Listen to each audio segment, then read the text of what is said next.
And we're live on Twitch. It's me. On Twitch? On Twitch. On Twitch. On Twitch? Hello, Cool. Twitch. Hello, Twitch. Willkommen, bienvenue, I'm a witch. And I'm here with two lovely ladies.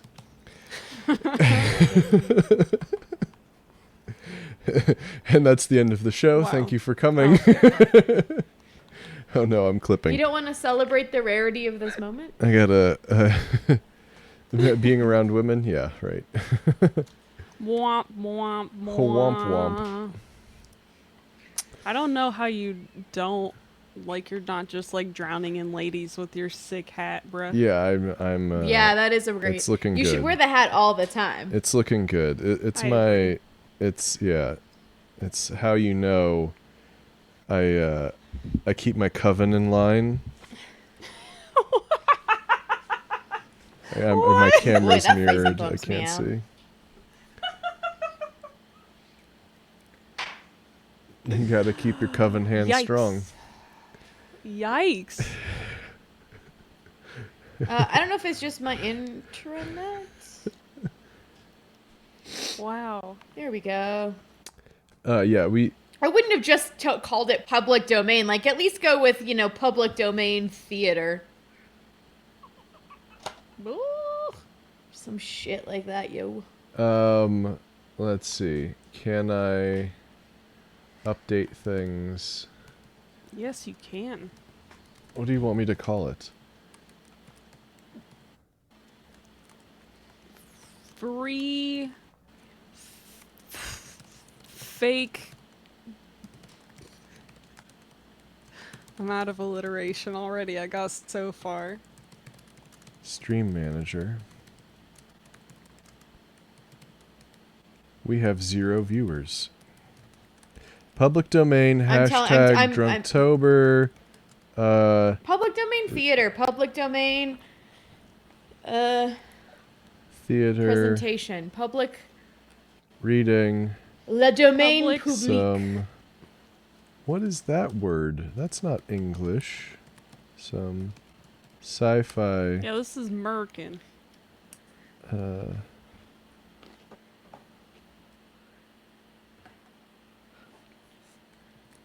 Horror. Oh, and then we're also not doing Fall Guys. Wait, this isn't Fall Guys? Talk shows and podcasts. I mean, I wouldn't know. It's not my area of expertise. Add a Hashtag tag. permadeath. Hashtag permadeath.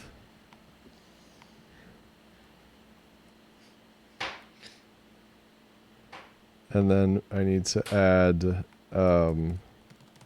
voice acting. That's a thing here on Twitch. Well, That's a I posted something wonderful over in the selling point, kid. fan place. Okay, we have 3 viewers. It's your dad says hello. Hello, Hello. it's your dad. Hello, welcome. The fan place. Welcome to the I don't fan. know what else to talk with words. Welcome to the fan place. No, I clicked the wrong thing.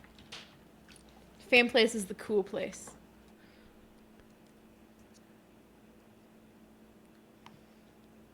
I feel like, Kit, for the amount of the background noise I'm hearing from you, you might be on the wrong microphone. Just maybe. Just maybe. I shall double. Oh yeah, because it's. Let me double check. That's not what I wanted you to. Okay. And there then we go. Briauaenia. I've got your name spelled in the Never Rat perfect. OnlyFans page, and we got Oh, You know the Calicos here. diphthongs. It's not going to be either of you No, on the it's the right OnlyFans page. It's Oh, only okay. Conrad feet. It's okay, yep, that's No, what it it's is. I don't know where the background. The only thing I've got going on in the background here is the fire, and it's Yeah, pretty well. can you died show us down. the fireplace, Kit? Just so. Let me go make it look nice first. Okay, It you died know- a little bit. I'm gonna go party it up, and then I'll come back. All right. All right, we got Myrna, we got This Calico. time I'm going to remember to take my headphones out before Oh. I move. You know what I don't have on here is the friggin'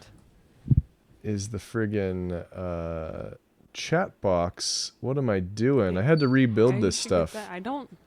So I'm sorry that the chat box. Amateur. So the Amateur chat man. box goes here. There. So yeah, the screen is not going to get too cluttered. Don't worry. It'll be fine. We got the chat box. I suppose I can put the alert box on for today.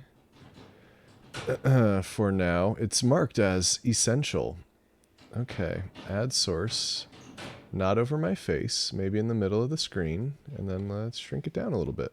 That's good. Just in case somebody decides to subscribe, which you can do now.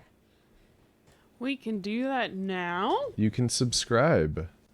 Oh, what? What?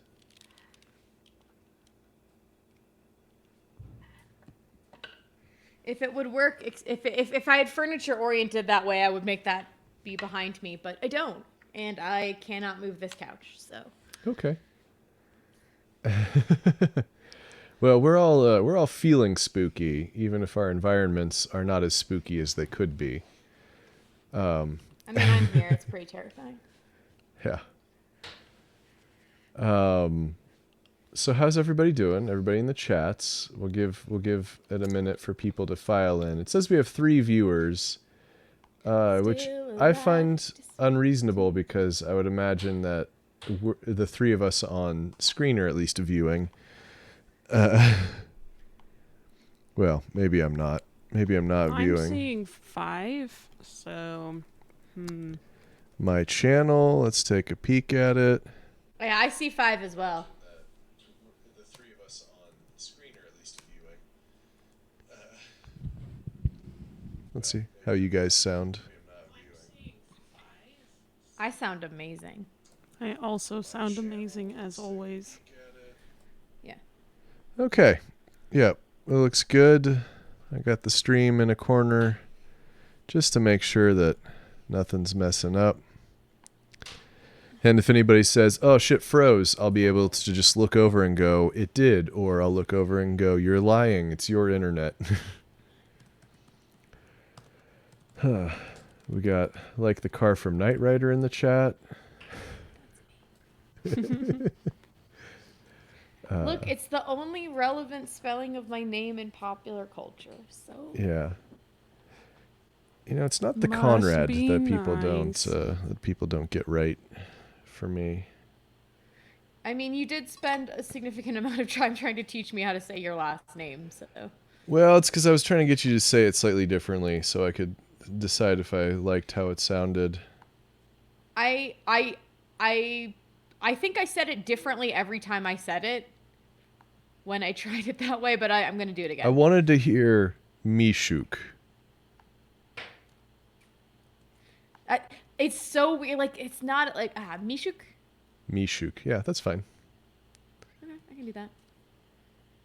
It felt really weird as I was saying it because, like, you don't typically have like it's not a way that vowels typically work in English.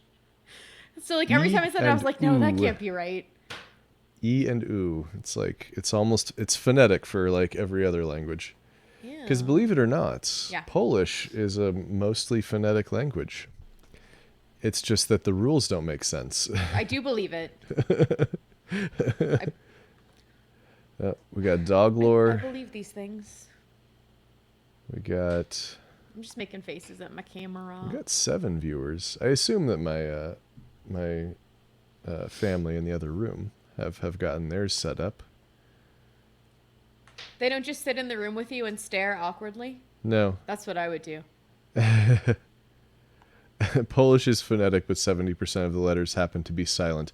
No, they're not silent, and that's the problem.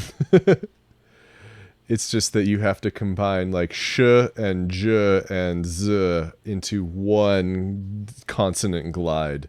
You have to say all of them. Yeah. It's a whole thing. Okay. So I guess, man, we've been live for 10 minutes. It doesn't seem like it. What are we even doing?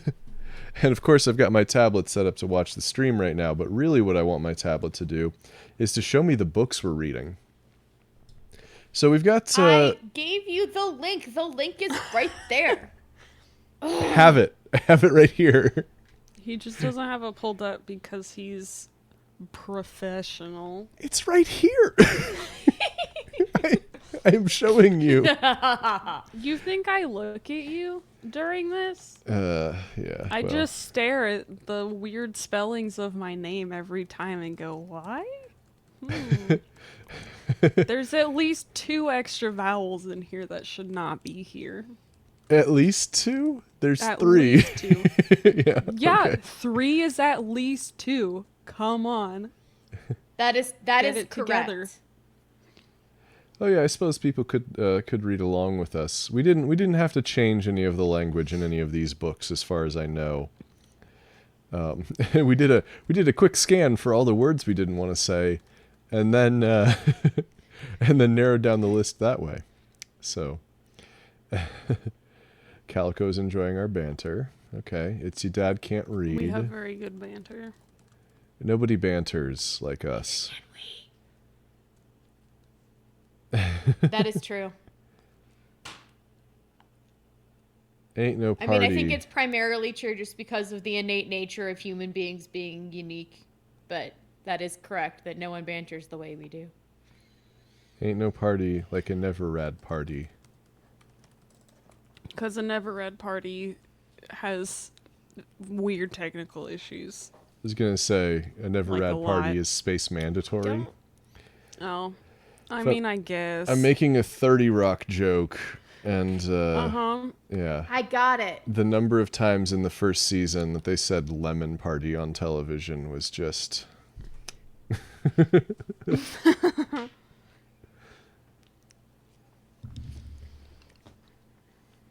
So we're drinking tonight. I mean, We Yes. are. We wanted to. I I have have kids here- ahead on the drinking. Oh yeah, Kit Kid started is like ahead. 2 Because- hours ago. yeah, because I came prepared. Kid is extremely drunk. Conrad I did my prep work. I'm just ordinarily strange. Conrad's a giant man. I will say so this, he will Conrad, not your be drunk hat is tonight. extremely drunk. My hat has been drunk since I wore it 4 years ago during Halloween, or 3 years ago. Actually, I might have another hat that's better than this one. This was the one that was sticking out of the costume box on the shelf, and I'm like, I don't even have to take the box down. Oh yeah, this is the one. Well, write that down Myrna, and we're tweet it. drinking for you. You're welcome. One new listing. Did the guy fucking relist the microphone after canceling my friggin' order? Okay, anyway. Yeah, he hates you. I'll find it later. Will you? Find you it sure? later. Are you sure? Conrad's having eBay drama today. I am. Today. I got my phone out for some reason. Oh, you know what? I wanted to check and see if the notifications went out correctly.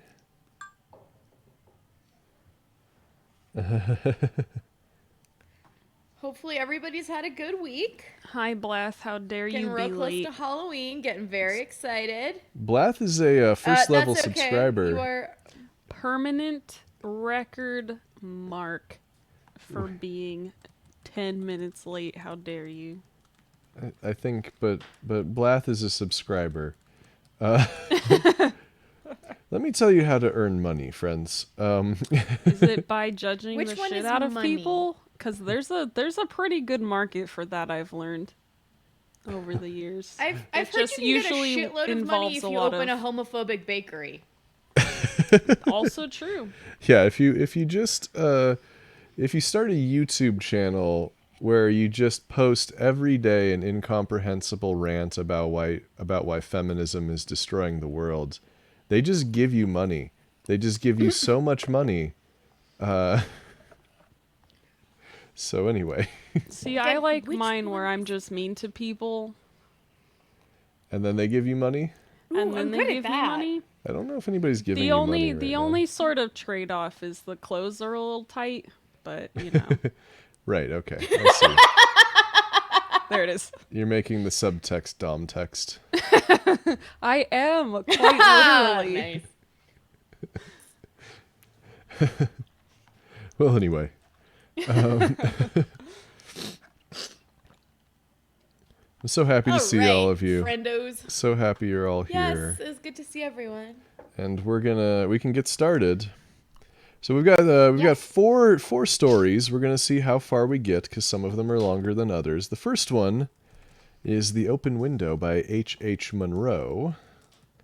The second one, if I can remember, let's see. Can I get the web layout, not print layout? I just want to be able to see the headings that I made.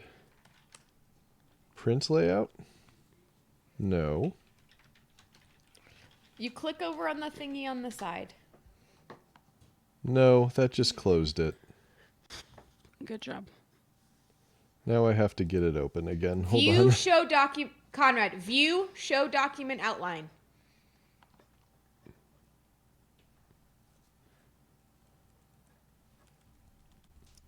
View. Show document outline. It's loading. Very fun. Yeah. Very fun and good.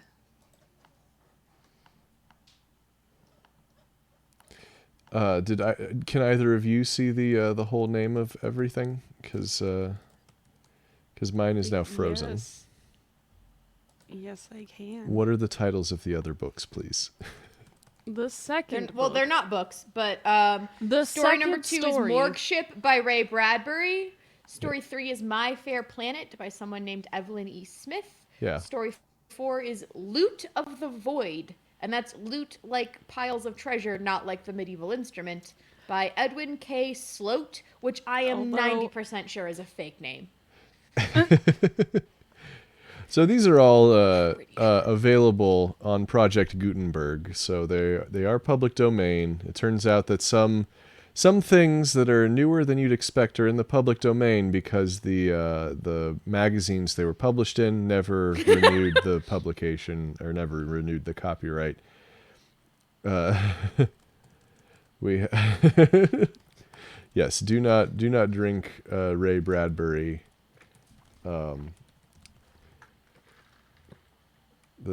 What's the song? It's the Crazy Ex-Girlfriend girl when she was just on YouTube. Also, I'm gonna switch on the recording before I forget. This is reading books with Never Rad. Butterfly in the Void. What? I like that. I can go I like twice that. as Noid. I don't know. Let me pull up a rhyming dictionary. Oh boy. Butterfly in the void. Kit's about to whip out her poetry. Kit's degree. mildly Rhymes annoyed. with void, Take a look. droid would work. It's in a Droid would work. codex. What? Yeah, this is Matt's job. However, Matt is not here, so Matt's in the wait, chat though. or is Matt's in the he? chat in spirit. Or in he's the chat. he's in the chat literally. He's with us in spirit. Matt's in the chat. What will he say? Matt, we need you to come up with some rhymes. Some sick rhymes, please. I told you, I've got rhyming dictionary right here. Boom, Boyd, droid, Floyd, Freud. Ew. That's when we get into the real sexy ones. Lloyd. Are they That's actually when we talk about Welsh sexy? people.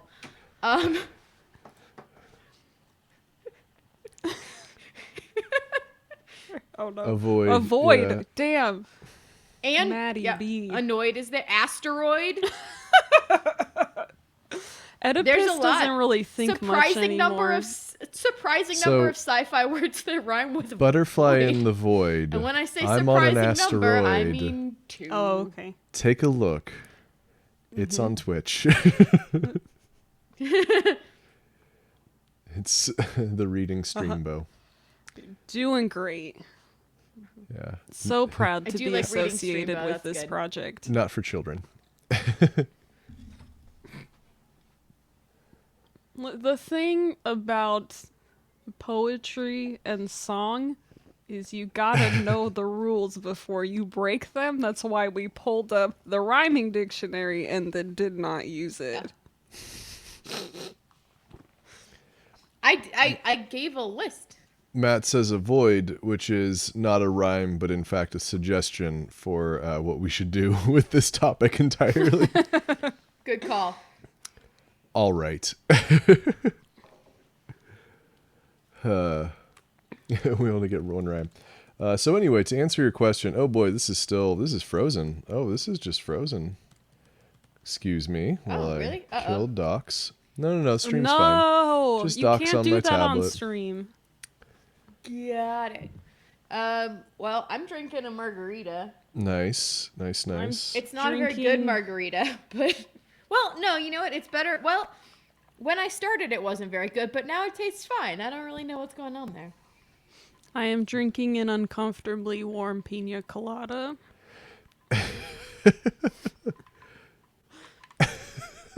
Okay. I didn't think to put the mix in the fridge yesterday or when I got home, so it's just kind of been sitting out.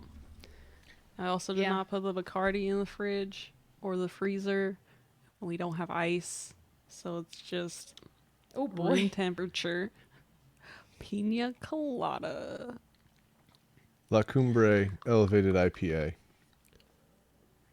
Thank you. I know I'm always cute.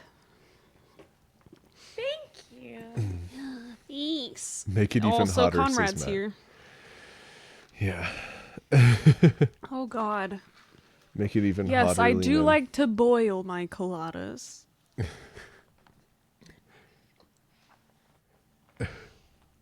a pina colfuera.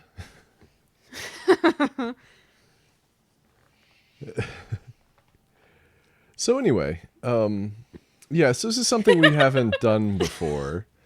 Yes. We're but very I nervous. mean, Or I did happens. this like at the beginning of the month, We and the have process. protection, we promise. Wait, Jesus.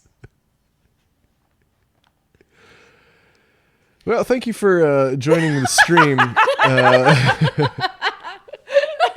I'm going to continue to drink by myself off camera. I regret So normal Friday night. minor things that are not related to this. So reading. Yeah. Yeah. So, in this book, The Open Window by H.H. Munro, just Some stuff so happens. generously formatted by Kit Keller. We have 6 characters. We have the young lady. We have the narrator. We have Frampton Nuttall. We have Mrs. Sappleton. We have sister. And we have uncle. Ooh. We also have a okay, bot. it's your dad. You have a job to do.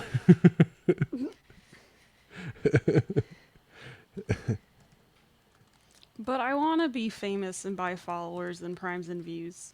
Let me do. navigate away Same. from this for just a second to take a look in the chats, and we're going to make Take a look. They're in Loopy the Warlock chat. Robo takeover. is now a mod, Yeah, give me my mod sword. Let's go. like the car from Knight Rider is now a mod. Oh, I think I goofed it. Woohoo! I'm gonna go ahead and let you know that I don't know how well I'm gonna be able to juggle with my current internet situation. That's okay. I'm just Cannot giving make you any the power promises. now, just in I do case. appreciate power. Yep. Conrad, I did a dumb I love power. What did you do? I am, as you where might you say, modded me and it didn't really show do like up right away, and I went, oh, let me refresh my screen, and then lost the bots to ban. I got fresh chat. I have it open right now. I'm not sure why. why I didn't just do it. Hi, Bardic. I don't know why you didn't do it either. It's because you were knighting me. Thank you. Another dream come true.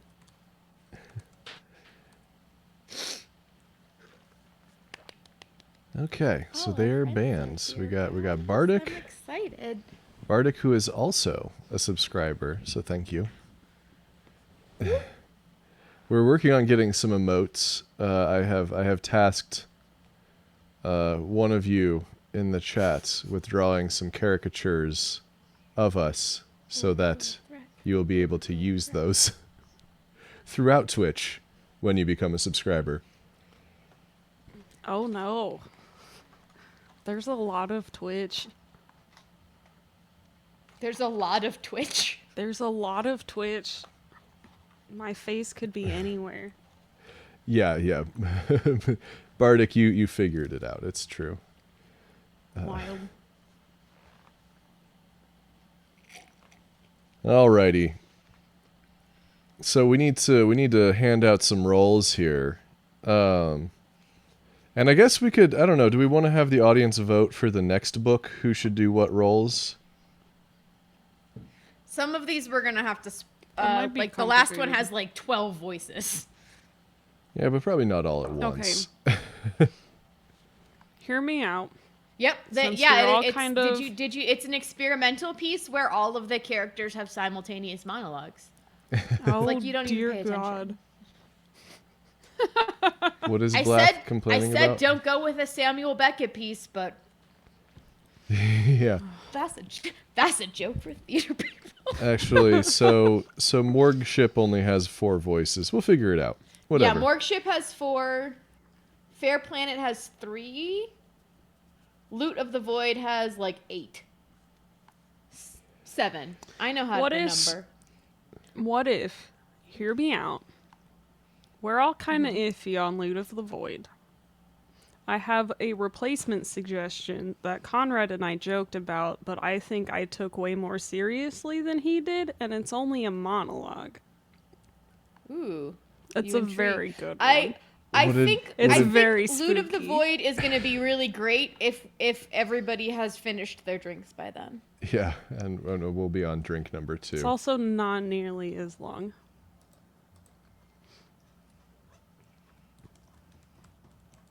It's suspenseful. You're just gonna have to. If I say anything else about it, it's gonna ruin it. So I'm just asking you to put a little faith into me. Your I do favorite have some never faith. read writer. I have the I do utmost have faith. faith I believe. in everyone on Earth. But You should raise your standards. There are a lot of people you should not have faith in. Do you people talk about lying, and I'm just not sure it's a thing. I can give you an itemized list starting with people in my own family. I'm Conrad, your hat Not while looks we're wonderful recording, but just today. in general. That's a lie. That's what lying sounds like. No, you were telling the truth though. My hat You're right. is I was lying outstanding. about lying. Let me That's Your Also hat what is lying clearly sounds not like. standing in any way at all. Your hat is out leaning. You know they make a medication for that. They make a few different ones. air hat tile dysfunction. Your hat needs to go lay in a bathtub and hold, in the middle of a field. Right, the advertisements. Okay. Why is it flaccid though? So it fits in the screen. Because Yeah. if I put It'll- it up, Yeah. No, that's bad. is this what you wanted?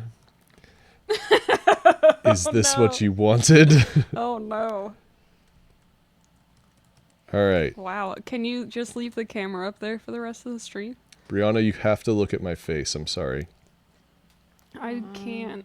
I'm looking at text. Well, we're mostly gonna be looking at text on the screen.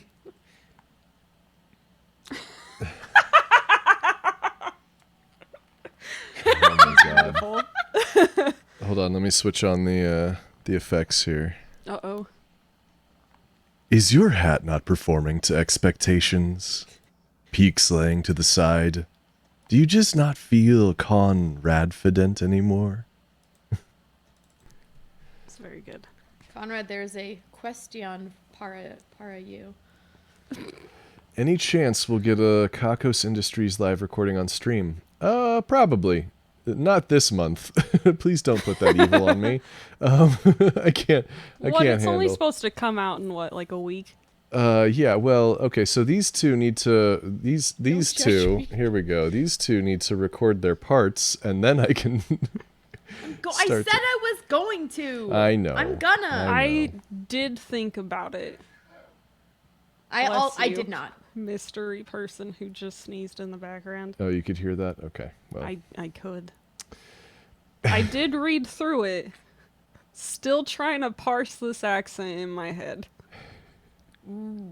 It I will did not happen. read through it yet. But I don't have to come up with, like, it's not a new accent for me, so I'm good. Oh, it's not really a new accent for me either. I just haven't done it in a while. It's rough. All right, I I'm going to was do really pleased. Okay. I'm going to do Frampton Nuttall and Yep, Uncle. absolutely you are. Fuck yeah, you are. I think Brianna's going to be the young lady. Kit Big is going to surprise. be Mrs. Sappleton. See, and Kit, Brianna it's happening. has You to can be only do sister. mom rules. Oh, okay. So, Kit, go ahead and narrate, I guess. I gotcha. Ahem. Let's go do this. This is The should Open probably Window do- by H.H. Munro, a.k.a. Saki. I don't know why he used both of those names. Saki, not Saki. But you should look up some other of his short stories because they're all pretty great. Well, they're mostly, some of them are pretty great. I don't know who this is, but okay. I only know this one. I know a couple of them because I spent a very long time trying to find short stories to teach to children. All right, anyway, let's get Very going. fun. Indeed.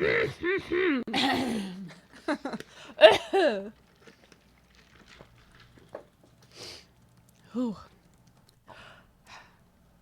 My aunt will be down presently, Mr. Nuttall. Said a very self-possessed young lady of 15. In the meantime, you must try and put up with me. Frampton Nuttall endeavored to say the correct something which should duly flatter the niece of the moment without unduly discounting the aunt that was to come. Privately, he doubted more than ever whether these formal visits on a succession of total strangers would do much towards helping the nerve cure which she was supposed to be undergoing. I know how it will be. His sister had said while he was preparing to migrate to this rural retreat. You will bury yourself down there and not speak to a living soul, and your nerves will be worse than ever from moping. I shall just give you letters of introduction to all the people I know there. Some of them, as far as I can remember, were quite nice.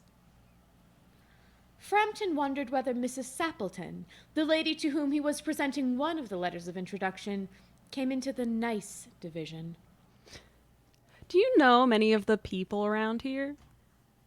Asked the niece, when she had judged that they had had sufficient silent communion. Hardly a soul. Said Frampton. My sister was staying here at the rectory, you know, some 4 years ago, and she gave me letters of introduction to some of the people here. He made the last statement in a tone of distinct regret. Then you know practically nothing about my aunt? Pursued the self-possessed young lady. Only her name and address. Admitted the caller. He was wondering whether Mrs. Sappleton was in the married or widowed state. An undefinable something about the room seemed to suggest masculine habitation. Her great tragedy happened just 3 years ago. Said the child. That would be since your sister's time. Her tragedy? Asked Frampton. Somehow in this restful country spot, tragedies seemed out of place. You may wonder why we keep that window wide open on an October afternoon.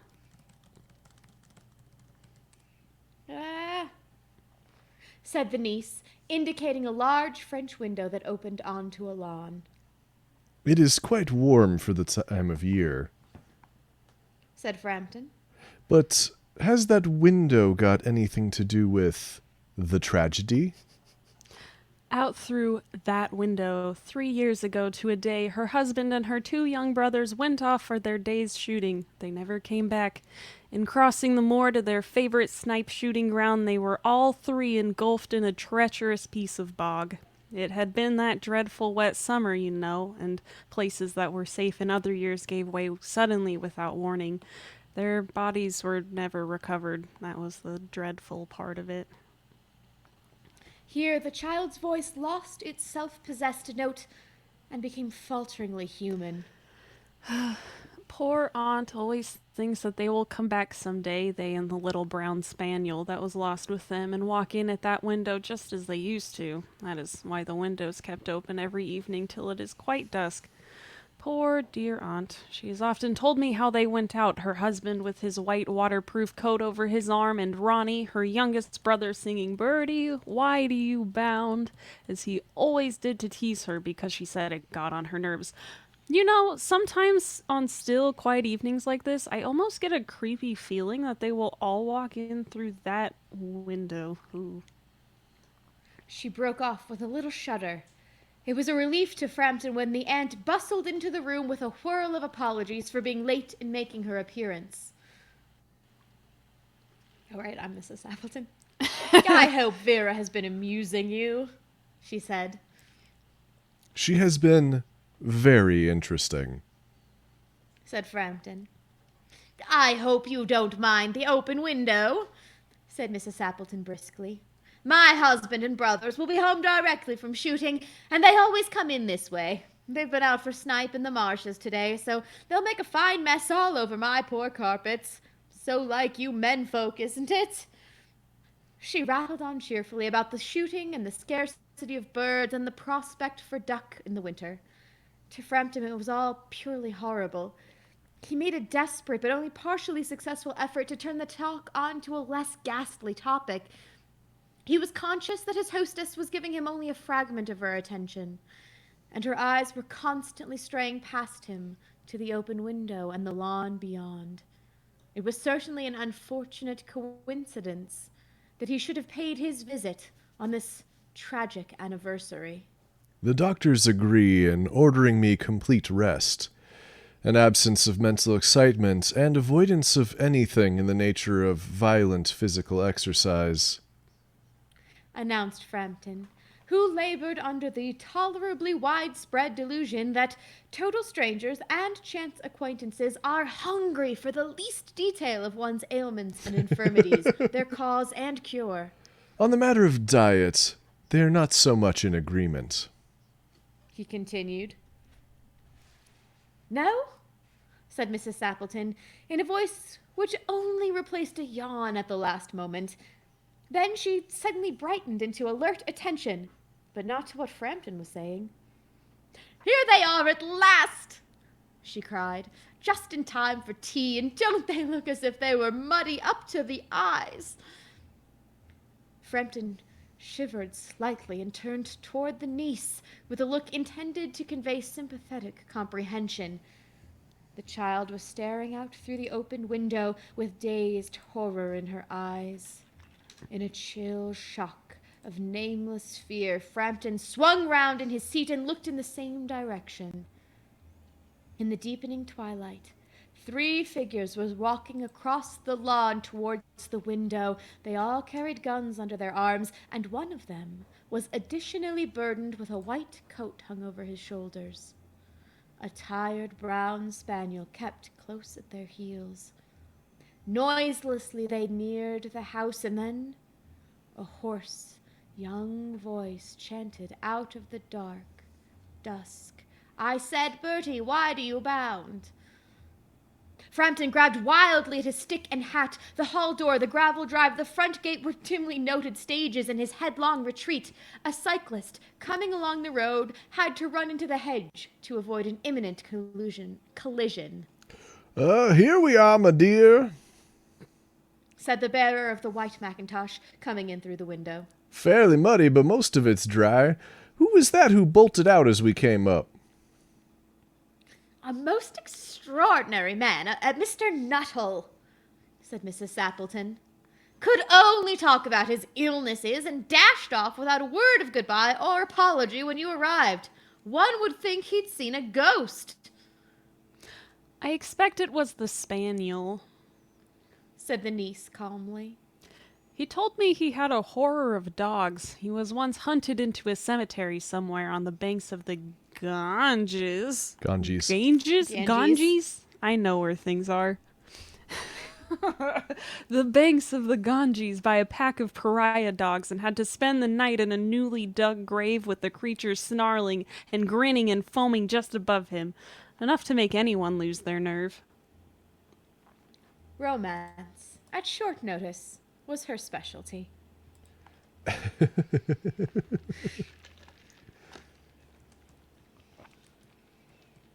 Got him the fuck out of there. All right. Very fun. So that was neat. I've never heard that story before. Uh-huh. It was neat, you guys. It's a good one. The next one's a little bit more grim. Grim things so can be neat. Next, You know Next more up, about the we've- story than I do, Kits. Do you wanna cast? give me a second. 1. Un. Ein. Oh, hush. No, you.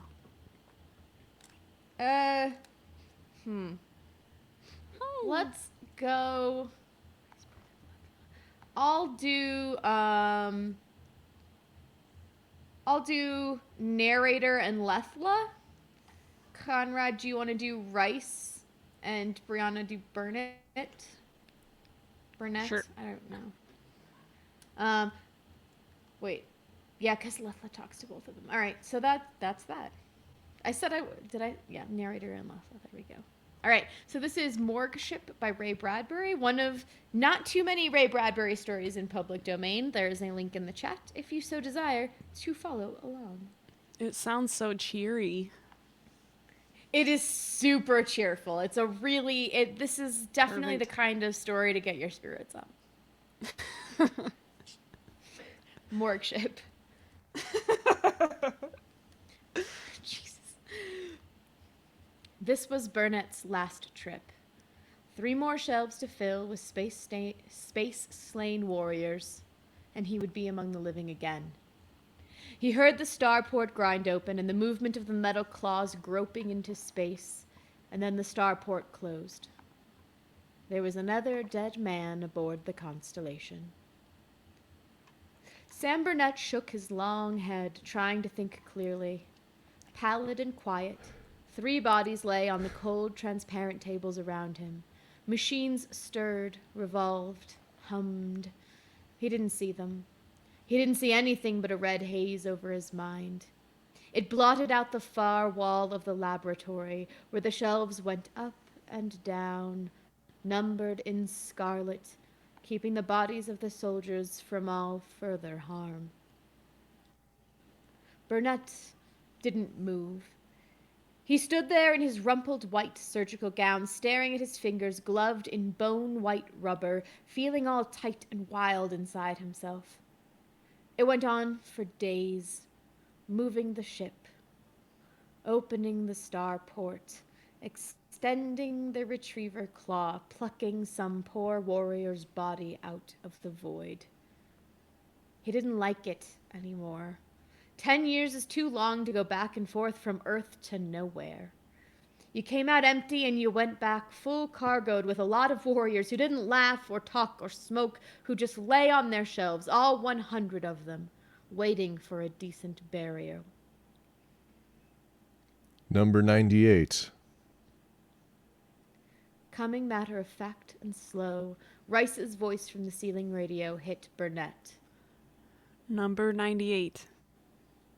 Burnett repeated.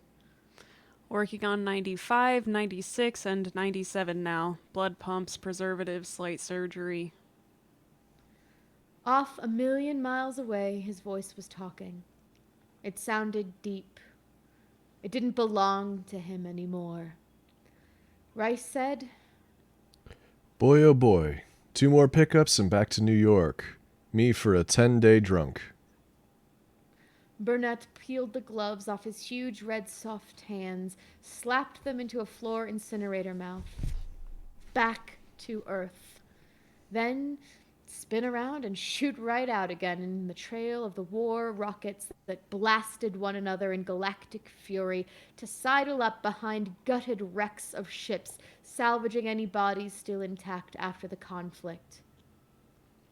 2 men, Rice and himself, sharing a cozy morgue ship with 100 other men who had forgotten, quite suddenly, however, to talk again. 10 years of it. Every hour of those 10 years eating like maggots inside, working out to the surface of Burnett's face, working under the husk of his starved eyes and starved limbs. Starved for life. Starved for action. This would be his last trip, or he'd know the reason why. Sam. Burnett jerked. Rice's voice clipped through the drainage preservative lab, bounded against the glassite retorts, echoed from the refrigerator shelves.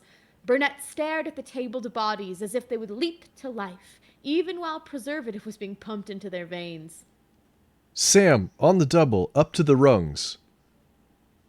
Burnett closed his eyes and said a couple of words firmly. Nothing was worth running for anymore. Another body. There'd been 100,000 bodies preceding it. Nothing unusual about a body with blood cooling in it. Shaking his head, he walked unsteadily toward the rungs that gleamed up into the airlock control room sector of the rocket. He climbed without making any noise on the rungs. He kept thinking the one thing he couldn't forget.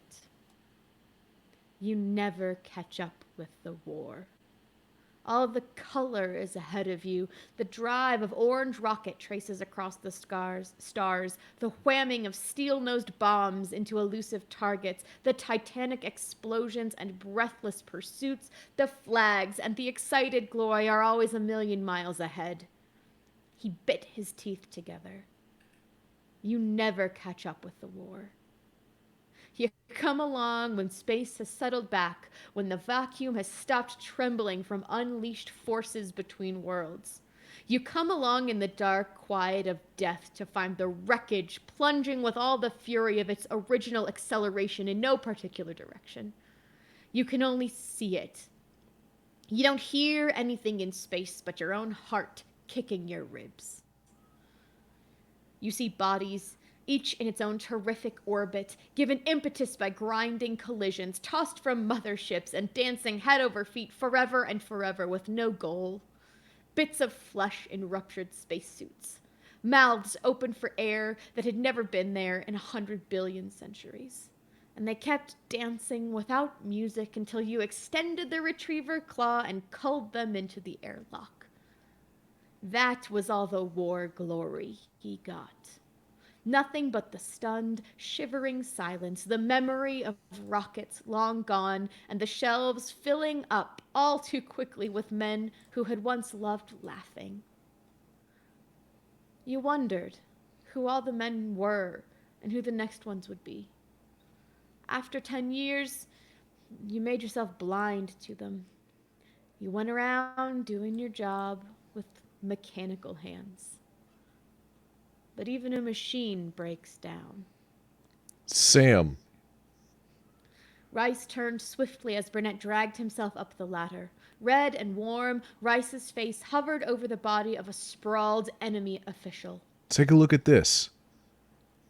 Burnett caught his breath. His eyes narrowed. There was something wrong with the body. His experienced glance knew that. He didn't know what it was.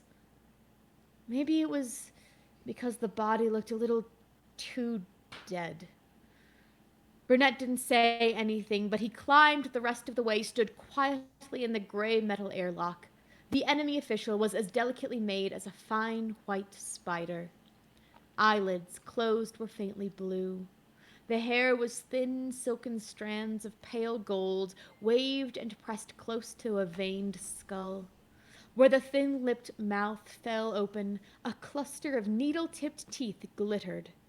The fragile body was enclosed completely in milk-pale synthisilk, a holstered gun at the middle. Burnett rubbed his jaw. Well, Rice exploded. His eyes were hot in his young, sharp-cut face, hot and black. Good Lord, Sam, do you not know who this is? Burnett scowled uneasily and said no. It's Lethla. Rice retorted. Burnett said, Lethla? and then, Oh, yes, Krier's major domo. That right? Don't say it calm, Sam. Say it big. Say it big. If Lethla is here in space, then Krier's not far away from him. Burnett shrugged. More bodies, more people, more war. What the hell, what the hell? He was tired. Talk about bodies and rulers to someone else. Rice grabbed him by the shoulders. Snap out of it, Sam. Think. Krier the Almighty in our territory. His right-hand man dead. That means Krier was in an accident too. Sam opened his thin lips and the words fell out, all by themselves. Look, Rice, you're new at this game. I've been at it ever since the Venus-Earth mess started. It's been seesawing back and forth since the day you played hooky in the 10th grade, and I've been in the thick of it. When there's nothing left but seared memories, I'll be prowling through the void, picking up warriors and taking them back to the good green earth. Grisly, yes, but it's routine. As for Krier, if he's anywhere around, he's smart. Every precaution is taken to protect that one. But Lethla, his body must mean something. And if it does, have we got guns aboard this morgue ship? Are we a battle cruiser to go against him? We'll radio for help.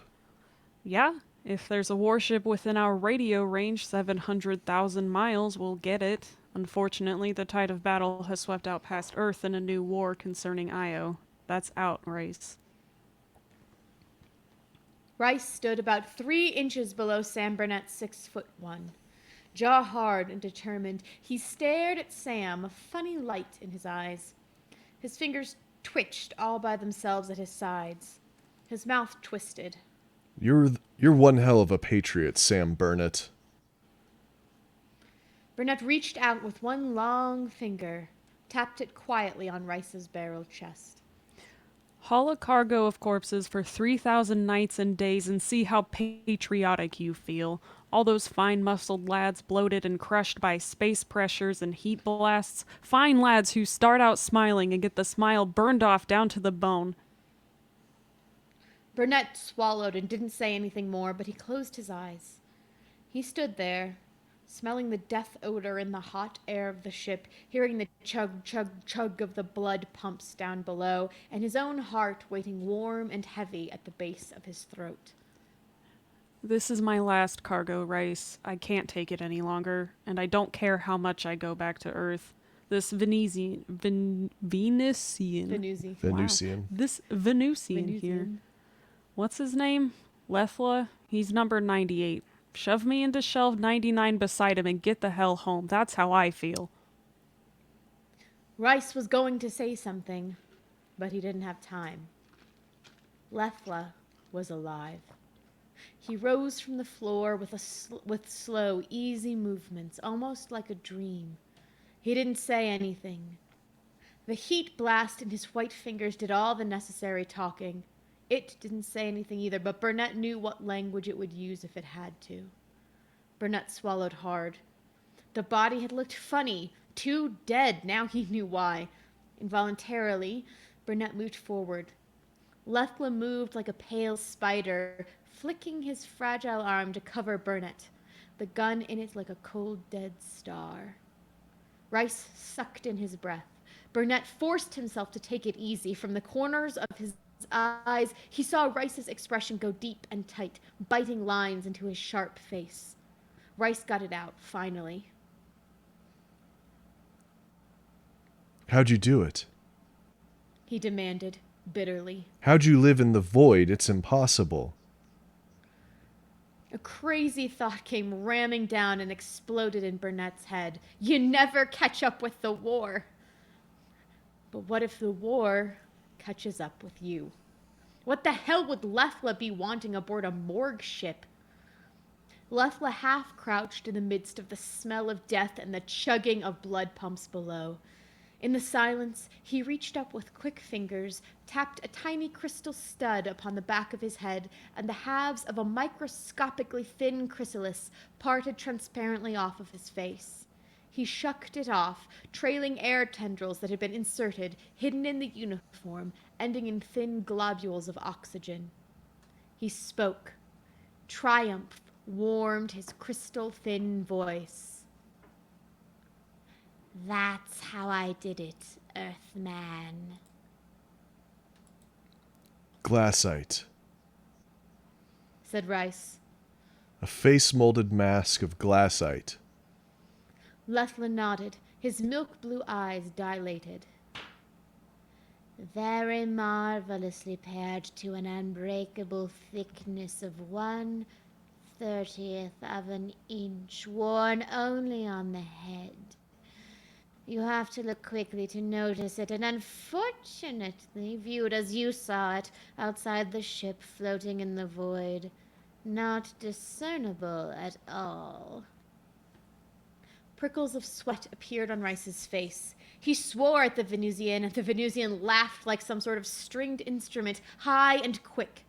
Burnett laughed too, ironically.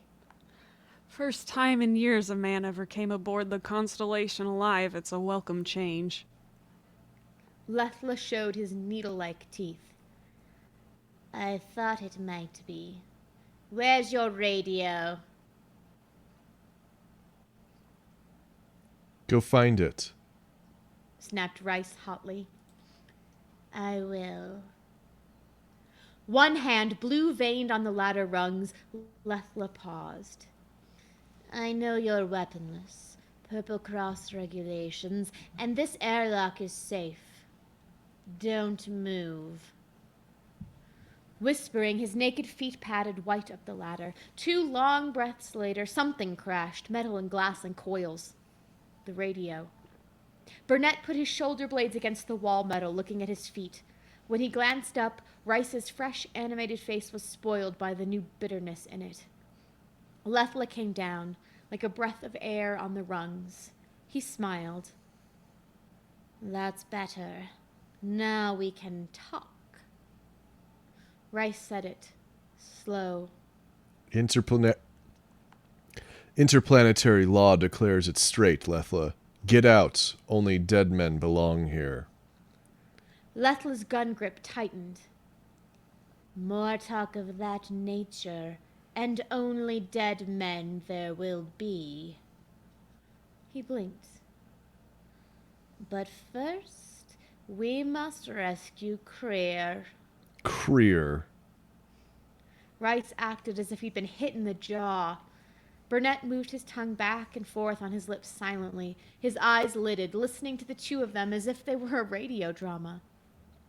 Lethla's voice came next. Rather unfortunately, yes. He's still alive, heading towards Venus at an orbital velocity of 2,000 miles per hour, wearing one of these air chrysali. Enough air for 2 more hours. Our flagship was attacked unexpectedly yesterday near Mars. We were forced to take to the lifeboats, scattering. Creer and I in one, the others sacrificing their lives to cover our escape. We were lucky. We got through the Earth cordon unseen. But luck can't last forever. We saw your morgue ship an hour ago. It's a long, long way to Venus. We were running out of fuel, food, water. Radio was broken. Capture was certain. You were coming our way. We took the chance. We set a small time bomb to destroy the life rocket and cast off, wearing our crystalline helmets. It was the first time we had ever tried using them to trick anyone. We knew you wouldn't know we were alive until it was too late, and we controlled your ship. We knew you picked up all bodies for brief exams, returning alien corpses to space later. Rice's voice was sullen. A setup for you, huh? Traveling under the protection of the Purple Cross, you can get your damned almighty safe to Venus. Lethla bowed slightly. Who would suspect a morgue rocket of providing safe hiding for precious Venusian cargo? Precious is the word for you, brother. Said Rice. Enough! Lethla moved his gun several inches. Accelerate towards Venus, moat detectors wide open. Creer must be picked up now. Rice didn't move. Burnett moved first, feeling alive for the first time in years. Sure. Said Sam, smiling. We'll pick him up. No tricks, said Lethla. Burnett scowled and smiled together. No tricks. You'll have Creer on board the Constellation in half an hour or I'm no coroner. Follow me up the ladder. Lethla danced up, turned, waved his gun. Come on. Burnett went up, quick, almost as if he enjoyed doing Lethla a favor. Rice grumbled and cursed after him. On the way up, Burnett thought about it. About Lethla, poised like a white feather at the top, holding death in his hand. You never knew whose body would come in through the starport next. Number 98 was Lethla. Number 99 would be Creer. There were 2 shelves, numbered and empty. They should be filled. And what more proper than that Creer and Lethla should fill them? But, he chewed his lip, that would take a bit of doing. And even then the cargo wouldn't be full. Still one more body to get. 100. And you never knew who it would be.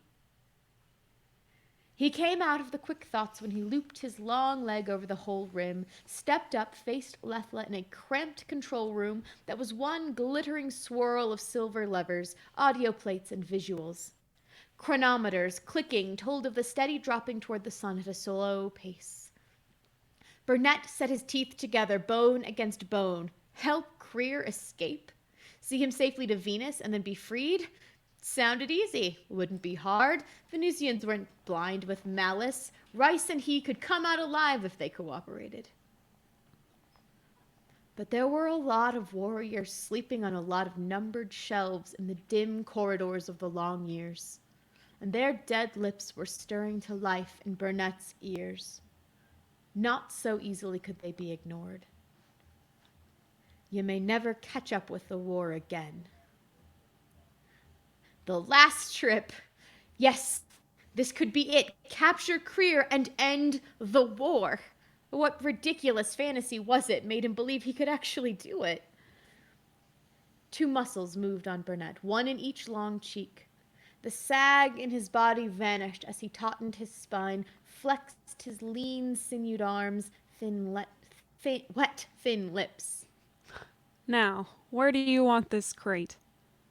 He asked Lethla easily. Lethla exhaled softly. Cooperation. I like it. You are wise, Earthman. Very, said Burnett. He was thinking about 3,000 eternal nights of young bodies ripped, slaughtered, flung to the vacuum tides. 10 years of hating a job and hoping that someday there would be a last trip and it would all be over. Burnett laughed through his nose. Controls moved under his fingers like fluid, loved, caressed, tended by his familiar touching. Looking ahead, he squinted. There's your ruler now, Lethla, doing somersaults. Looks dead. A good trick. Cut power! We don't want to burn him! Burnett cut. Creer's milky face floated dreamily into a visual screen. his eyes sealed, lips gaping, hands sagging, clutching emptily at the stars. We're about 50 miles from him, catching up.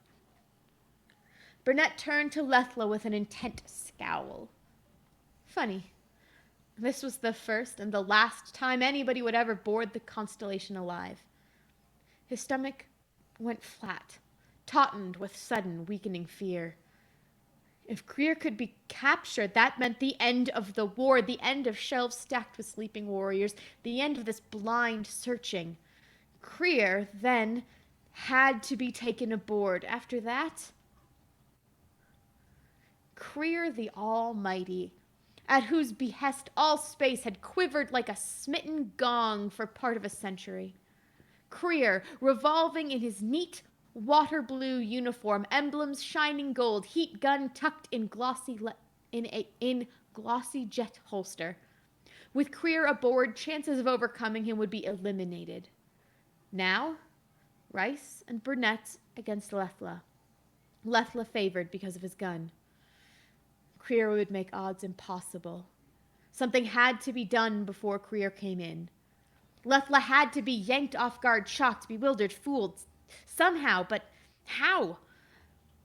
Burnett's jaw froze tight. He could feel a spot on his shoulder blade where Lethla would send a bullet crashing into rib, sinew, artery, heart. There was a way, and there was a weapon. And the war would be over, and this would be the last trip.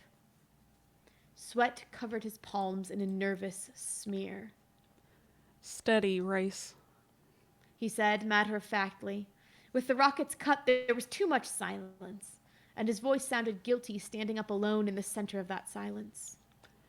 Take controls, Rice. I'll manipulate the starport. Burnett slipped from the control console. Rice replaced him grimly. Burnett strode to the next console of levers. That spot on his back kept aching like it was a sear-branded X. For the place where the bullet catches, where the bullet sings and rips. And if you turn quick, catching it in the arm first, why... Krier loomed bigger, a white spider delicately dancing on a web of stars. His eyes flicked open behind the glassite sheath and saw the constellation. Krier smiled. His hands came up. He knew he was about to be rescued. Burnett smiled right back at him. What Krier didn't know was that he was about to end a 10-year war. There was only one way of drawing Lethla off guard, and it had to be fast. Burnett jabbed a purple-topped stud. The starport clashed open as it had done 1,000 times before, but for the first time it was a good sound. And out of the starport, at Sam Burnett's easily fingered directions, slid the long, claw-like mechanism that picked up bodies from space. Lethla watched, intent and cold and quiet. The gun was cold and quiet, too. The claw glided towards Krier without a sound now, dreamlike in its slowness. It reached Krier. Burnett inhaled, a deep breath. The metal claw cuddled Krier in its shiny palm. Lethla watched. He watched while Burnett exhaled, touched another lever, and said, You know, Lethla, there's an old saying that only dead men come aboard the Constellation, and I believe it. And the claw closed as Burnett spoke. Closed slowly and certainly all around Krier, crushing him into a ridiculous posture of silence. There was blood running on the claw, and the only recognizable part was the head, which was carefully preserved for identification. That was the only way to draw Lethla off guard. Burnett spun about and leaped. The horror on Lethla's face didn't go away as he fired his gun. Rice came in fighting too, but not before something like a red-hot ramrod stabbed Sam Burnett, catching him in the ribs, spinning him back like a drunken idiot to fall in a corner. Fists made blunt, fleshed noises. Lethla went down, weaponless and screaming. Rice kicked. After a while, Lethla quit screaming, and the room swam around in Burnett's eyes, and he closed them tight and started laughing. He didn't finish laughing for maybe 10 minutes. He heard the retriever claws come inside and the starport grind shut. Out of the red darkness, Rice's voice came, and then he could see Rice's young face over him. Burnett groaned. Rice said, Sam, you shouldn't have done it. You shouldn't have, Sam. To hell with it. Burnett winced and fought to keep his eyes open. Something wet and sticky covered his chest. I said this was my last trip, and I meant it. One way or the other, I'd have to quit. This is the hard way. Maybe. I don't know. Kind of nice to think of all those kids who will never have to come aboard the Constellation, though, Rice. His voice trailed off. You watch the shelves fill up, and you never know who will be next. Who'd have thought 4 days ago? Something happened to his tongue, so it felt like hard ice blocking his mouth. He had a lot more words to say, but only time to get a few of them out. Rice, Yes, Sam? we haven't got a full cargo, boy. Full enough for me, sir. But still not full. If we went back to center base without filling the shelves, it wouldn't be right. Look there. Number 98 is Lethla. Number 99 is Greer. 3,000 days of rolling this rocket and not once come back without a bunch of the kids who want to sleep easy on the good green earth. Not right to be going back anyway, but the way we used to. His voice got all full of fog, as thick as the fists of a dozen warriors. Rice was going away from him. Rice was standing still, and Burnett was lying down, not moving, but somehow Rice was going away a million miles. Ain't I one hell of a patriot, Rice? Then everything got dark except Rice's face, and that was starting to dissolve.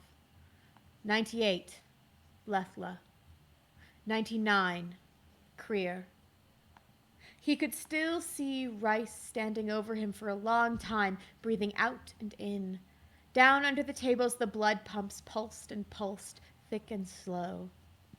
Rice looked down at Burnett, and then at the empty shelf at the far end of the room, and then back at Burnett again.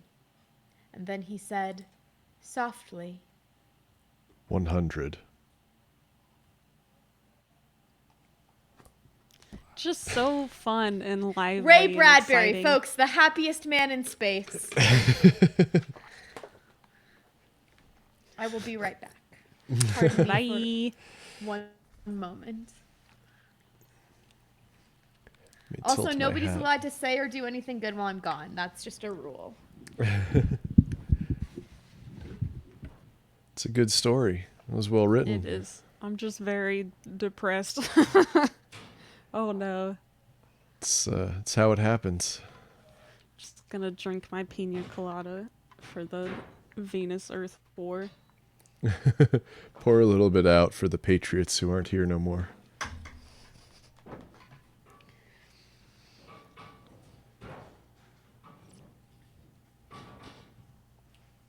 So I was gonna say, for this next one, or perhaps the one afterward, although I think Brianna did have a substitution.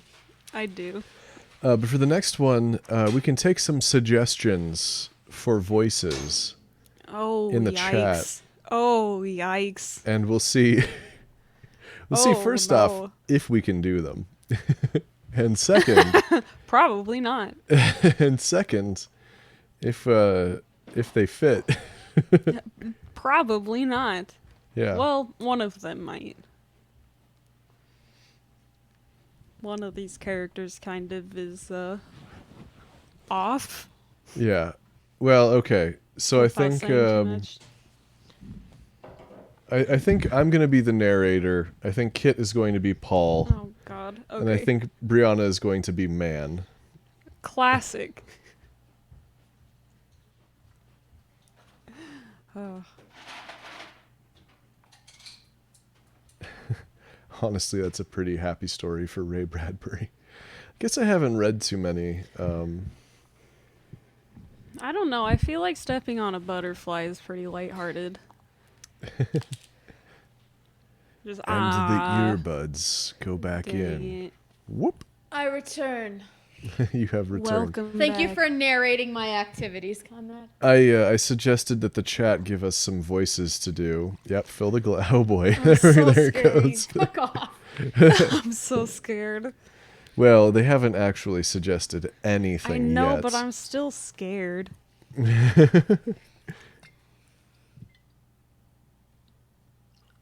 I read All Summer in a Day, but I cannot remember what it's about at all. Yeah, I can't Oh read, god, it's so great. It's so sad. All summer Well, in now a I day gotta is fucking check. like it's extra grim, man, cuz it's like it's kids. Uh-oh. Follow. They my don't die, friend. it's just Height fucking- 451. It's like a story about severe bullying. It is so fucking awful. I mean, yeah, this is a little cheerier than most Ray Bradbury. Oh, I see. The other ones are less grim, and when I say less grim, I mean funny and not about dead people. I mean, one of them is I do about have to lighting point fun out that, campfires or bonfires with your friends, and also there's some dogs there.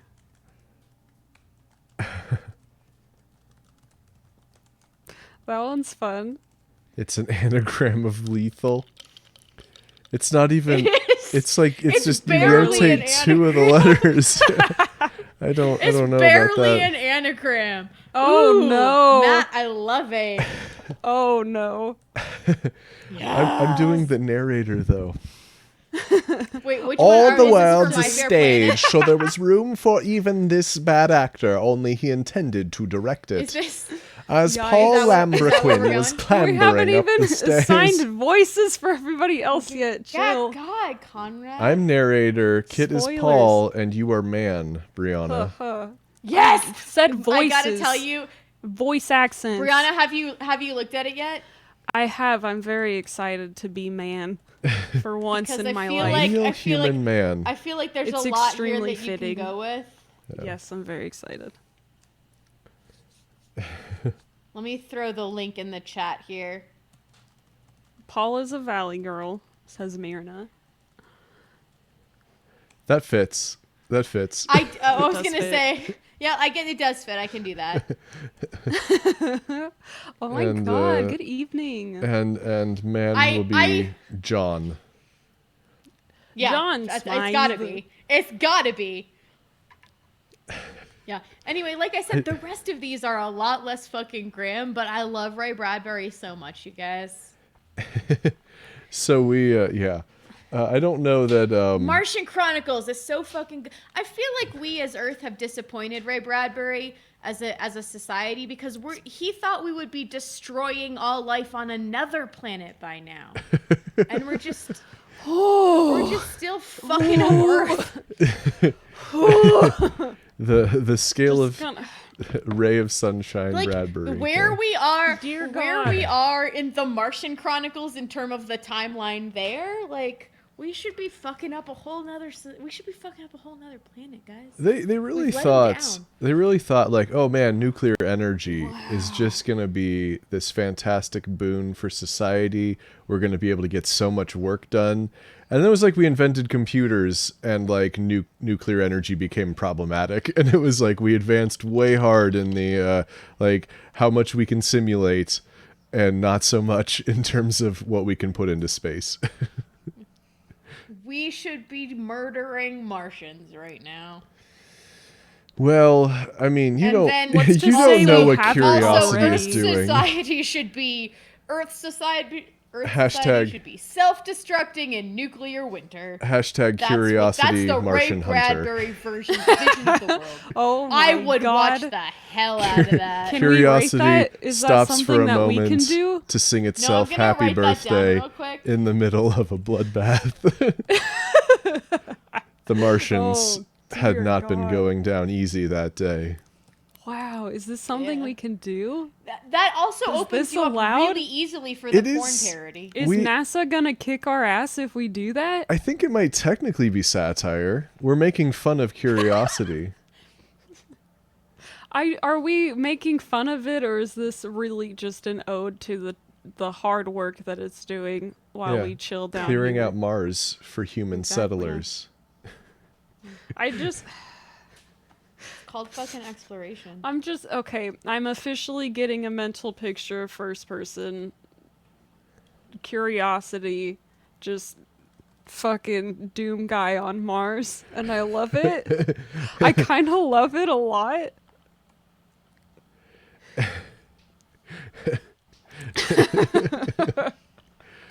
Oh boy. D D D D D D D D D D D D.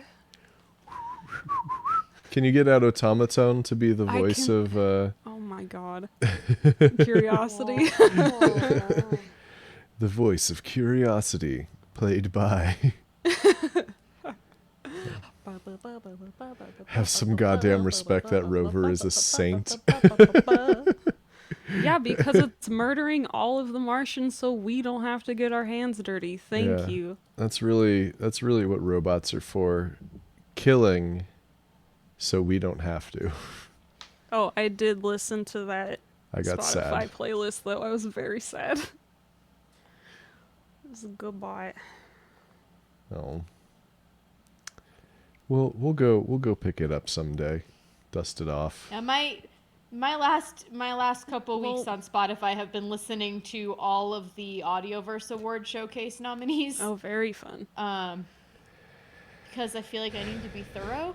Speaking of which, if you have some I time, mean- folks, pop True. over to audioverseawards.net and vote for Never Read Miscellany. Yeah. You have until the 31st. So That's Halloween. we won't pick Is it it? up, but the All of the other tequila bot, is hitting right now. the other bot gotta that we're catch up. going to send to Mars is going to Is pick it up the Trashberg? husk Is it of its fallen brethren and then just start murdering the rest of the Martians out of a need for vengeance. And so That the doesn't sound cycle like Trashberg. continues. It's not Trashberg. Did that work? Audioverseawards.net. I spelled it right. It took me a couple tries. You had like half a beer. I'm not drunk. I'm just illiterate. Very similar when it comes to typing. It's true. I lost Anyway, my that's hat. that. Right? Thank you. Now I'm in the spirit again. I almost lost my spirit. Okay, so I have to. I cannot do the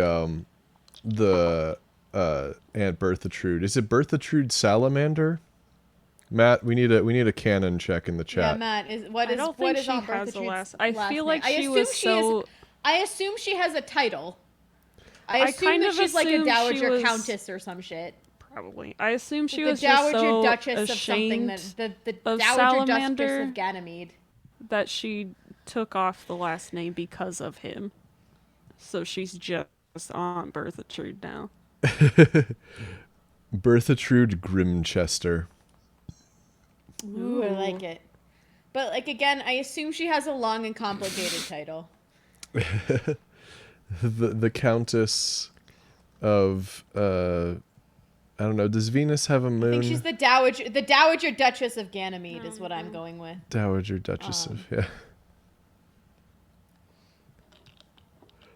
When I'm old, I'm going to be played by Maggie Smith. Uh-huh. It's my dream. How old is Maggie Smith? I don't know. I can ask the internet. I don't know who Maggie Smith is. I'll be honest. Hey, internet. What the oh fuck? My God, Conrad. You absolutely do, Conrad. you never watched a Harry Absolutely Potter and know you're who gonna Maggie wear Smith that is. hat? You absolutely know who Maggie Smith is. She is We- 85. Oh, okay. So and yeah, she she's she is a treasure. McGonagall. Got it. McGonagall. But also and the Dowager Countess on Downton Abbey and also a million other fucking things. She is not just she is a fucking treasure of the planet Earth. Was she? Oh, she was in Hook. That's right. She is Dame Maggie she is Smith. fucking yeah. For Christ's I sake. like to imagine How is I like to imagine Blaff- that she's in a motorcycle gang with Judi Dench and the Queen. Blath, Oh I just my want to God. point out that you're giving me a hard time for not knowing who a celebrity was, which is a She's lot. not just a celeb. Anyway. She's goddamn Maggie Smith. She's goddamn Maggie Smith. Okay. There's also a poet named Maggie Smith, but that is a different person. Good to know. So yeah, I can't. Anyway, what I was getting at is I can't do this voice well, and Just maybe that's the pretend you're point. I thought that was Fox the Hunt and you're point. very loud. Yeah. Well, I mean, there's other people in my house that probably don't want me shouting right now. I mean, at least 2 of them are watching the stream right now, but the other 2. Anyway. So anyway, yes, Maggie Smith. I'll be adding the playlist. She's in Sister Act. Uh-oh. She's in Sister she's Act. In so many things. Yikes, dog. Like, God damn it, Conrad. It's exactly the same thing as not knowing who Judi Dench is. I know who Judi Dench is. I just, I've never seen Sister Act. Dearest Aunt Bertha Trude, immediately, first of aka all. the notorious DAB Dab, has an unknown yet important name and title. Okay, well, Matt, we'll let you get back to us on that one.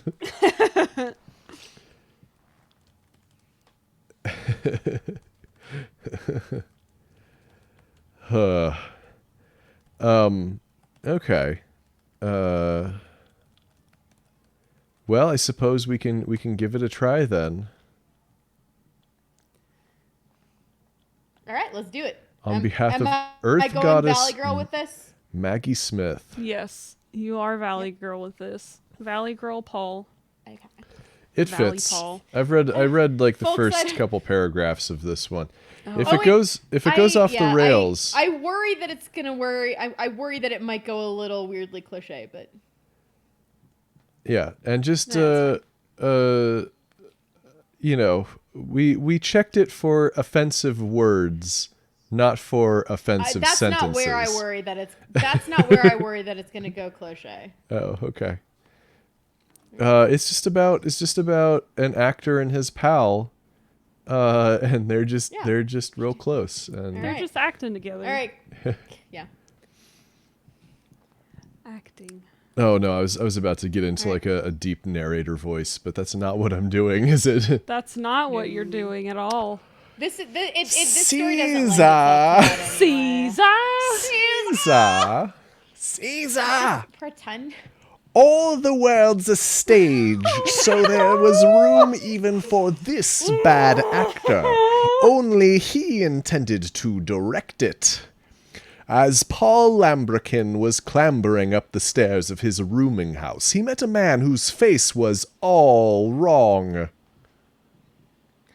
Good evening. Paul said politely, and was about to continue in his way when the man stopped him. You are the first person I have encountered in this place who has not shuddered at the sight of me. He said in a toneless voice with an accent that was outside the standard repertoire. Am I? Paul asked, bringing himself back from one of the roseate dreams with which he kept himself insulated from a not-too-kind reality. I dare say that's because I'm a bit nearsighted. I'm losing this accent so bad. Hold on. Conrad, you sound like you're trying to tell me that I'm not strong enough for your strongest potions. If someone had only asked me to do Potion Seller instead of Aunt Bertha-Trude. Potion seller? You just changed it. You can be potion nope. seller now. He peered vaguely at the stranger, then recoiled. What is incorrect about me then? The stranger demanded. Fucking John Smythe. I Do lost- I not That is have so two John Smythe, eyes, one too. nose, and one mouth, the identical as other people? Paul studied the other man. I don't. This is what voice am I doing? I You don't potion know. seller. Give me a new accent in the chat. Help me Potion out. seller. Now do Maggie You Smith. can't handle my strongest potions. Okay. Paul's line. No, here. I'm gonna tell you. Here's what you do. Yeah, that is a good It question. doesn't Which matter what accents he can you do. What are the voices in your toolbox? Junior from Kakos. Oh, I could do that. Yeah. I could also do Heavy Brooklyn. I assume. Happy Mask Salesman. I'm just going to point out that the Happy Mask Salesman does not have spoken dialogue because this is the Nintendo 64 we're talking about. You just have to convey it all through facial expressions. All right, we have 2 votes for Junior. Like Harpo Marx, you gotta just really, Also really 2 for act it out Brooklyn. powerfully. Oh my god. Jonathan Van Ness. I don't know who that is. I know who that is. I Conrad do could too. never pull it off even if he wanted to. No. All right. Yes, but somehow they seem to be put together all wrong. Not that you can help it, of course. He added apologetically, for when he thought of it, he hated to hurt people's feelings. Yes, I can, for of a truth, 'twas I who put myself together. What did I do amiss? Paul looked consideringly at him. I can't quite put my finger on it, but there are certain subtle nuances you just don't seem to have caught. If you want my professional advice, you'll model yourself directly on some real person until you've got the knack of improvisation. Like unto this. The stranger's outline shimmered and blurred into an amorphous cloud, which then coalesced into the shape of a tall, beautiful young man with the face of an ingenious demon. Behold, is that superior? Oh, far superior. Paul reached up to adjust a stray lock of hair, then realized he was not looking into a mirror.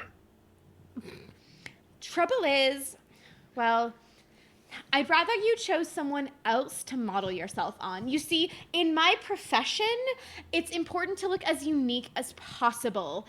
It helps people remember you. I'm an actor, you know. Currently, I happen to be at Liberty, but the year before last... Well, who? Oh no, I'm picking it up. Fuck. Well, whom should I Sorry. appear like? Should I perhaps pick some fine upstanding figure from your public prints to emulate, like your president, perhaply? Perhaply. Yep. I hardly think so. It wouldn't do to model yourself on someone well known or even someone obscure whom you might just happen to run into someday.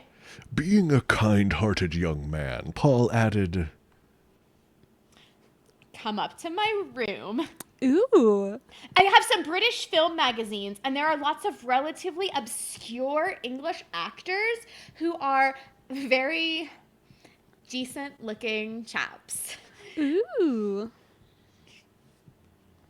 So they damn it, I climbed forgot up this to one. Paul's hot little room under the eaves, and after leafing through several magazines, Paul chose one Ivo Darcy as a likely candidate, whereupon the stranger deliquesced and reformed into the personable simulacrum of young Mr. Darcy.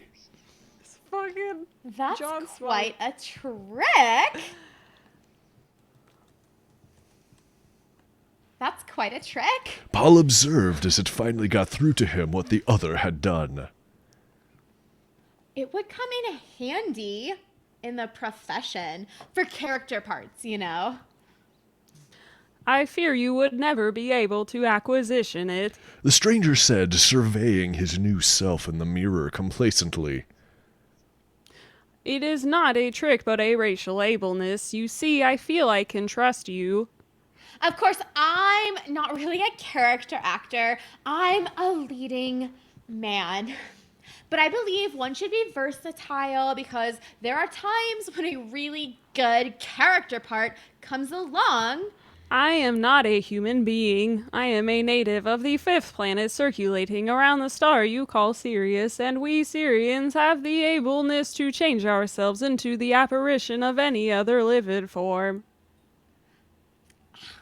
I thought that might be a Near Eastern accent.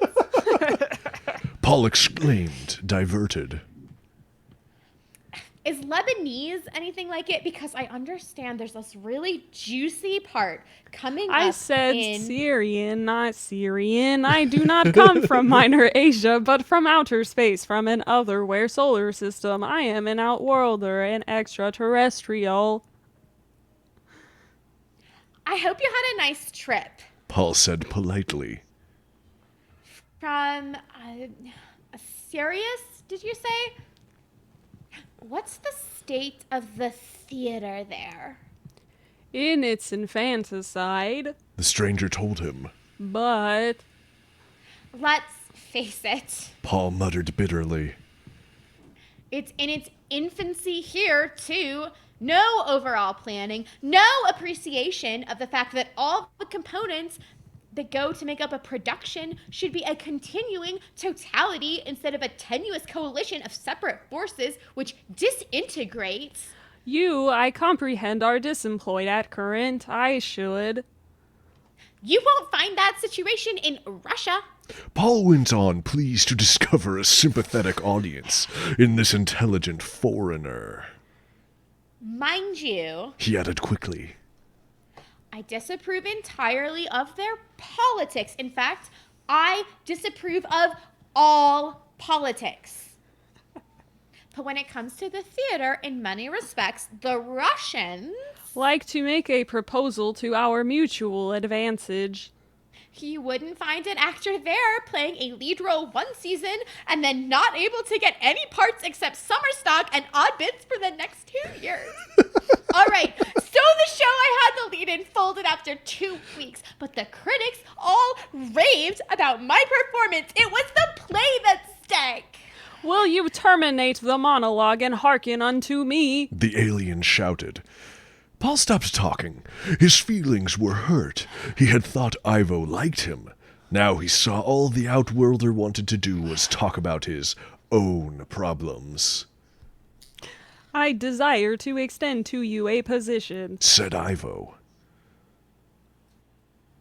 I can't take a regular job.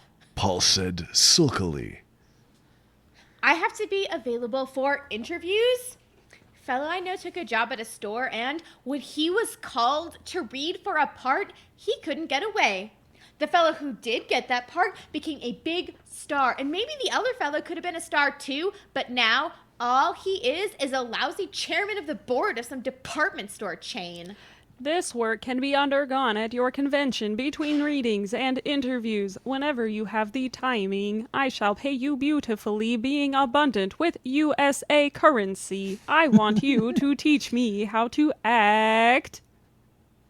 Paul Thank you. Teach you how to act. Paul repeated, rather intrigued. Well, I'm not a dramatic coach, you know. However, I do happen to have some ideas on the subject. I feel that most acting teachers nowadays fail to give their students a really thorough grounding in all aspects of the dramatic art.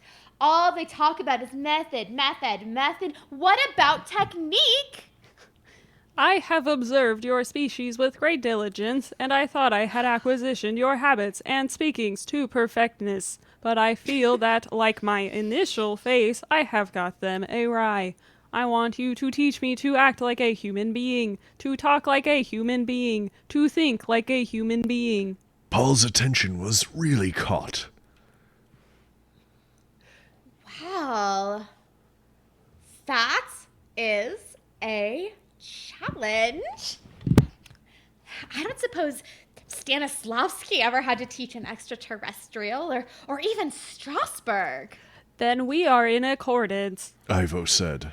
You will instruction me. He essayed a smile. Paul shuddered. Very well. he said. We'll start now. And I think the first thing we'd better start with is a lesson in smiling. Ivo proved to be a quick study, not only learned to smile, but to frown and to express surprise, pleasure, horror, whatever the occasion demanded. He learned the knack of counterfeiting humanity with such skill that Paul was moved to remark one afternoon when they were leaving Brooks Brothers after a fitting. Sometimes you seem even more human than I do, Ivo. I wish you'd watch out for that tendency to rant, though. You're supposed to speak, not make speeches. I try not to, Ivo said. but I keep getting carried away by enthusiasm. Apparently, I have a real flair for teaching. Paul went on as, expertly camouflaged by Brooks, the two young men melted into the dense charcoal-gray underbrush of Madison Avenue. I seem to be even more versatile than I thought. Perhaps I have been, well, not wasting, but limiting my talents. That may be because your talents have not been sufficiently appreciated His star pupil suggested. or given enough scope. Ivo was so perceptive, As a matter of fact, Paul agreed. it has often seemed to me that if some really gifted individual, equally adept at acting, directing, producing, playwriting, teaching at all, were to undertake a thorough synthesis of the theater, but that would cost money. He interrupted himself. And who would underwrite such a project? Certainly not the government of the United States. He gave a bitter laugh. Ha! Perhaps under a new regime conditions might be more favorable for the artist. Shh! Paul looked nervously over his shoulder. There are senators everywhere. Besides, I never said things were good in Russia, just better. For the actor, that is. Of course, the plays are atrocious propaganda.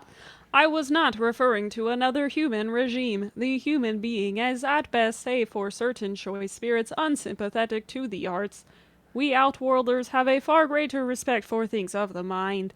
Paul opened his mouth. Ivo continued without giving him a chance to speak. No doubt you have often wondered just what I am doing here on Earth.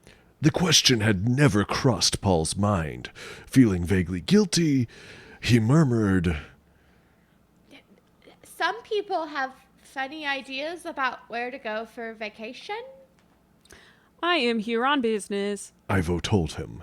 The situation on Sirius is serious. Fuck. Oh, that's catchy. The situation on Sirius is serious. Paul repeated, tapping his foot, and apparently singing also. I've often thought of trying my hand at musical I mean, we have had a grave population problem for the last couple of centuries, hence our government has sent out scouts to look for other planets with similar atmosphere, climate, gravity, and so on, where we can ship our excess population. So far, we have found very few. When Paul's attention was focused, he could be as quick as anybody to put two and two together.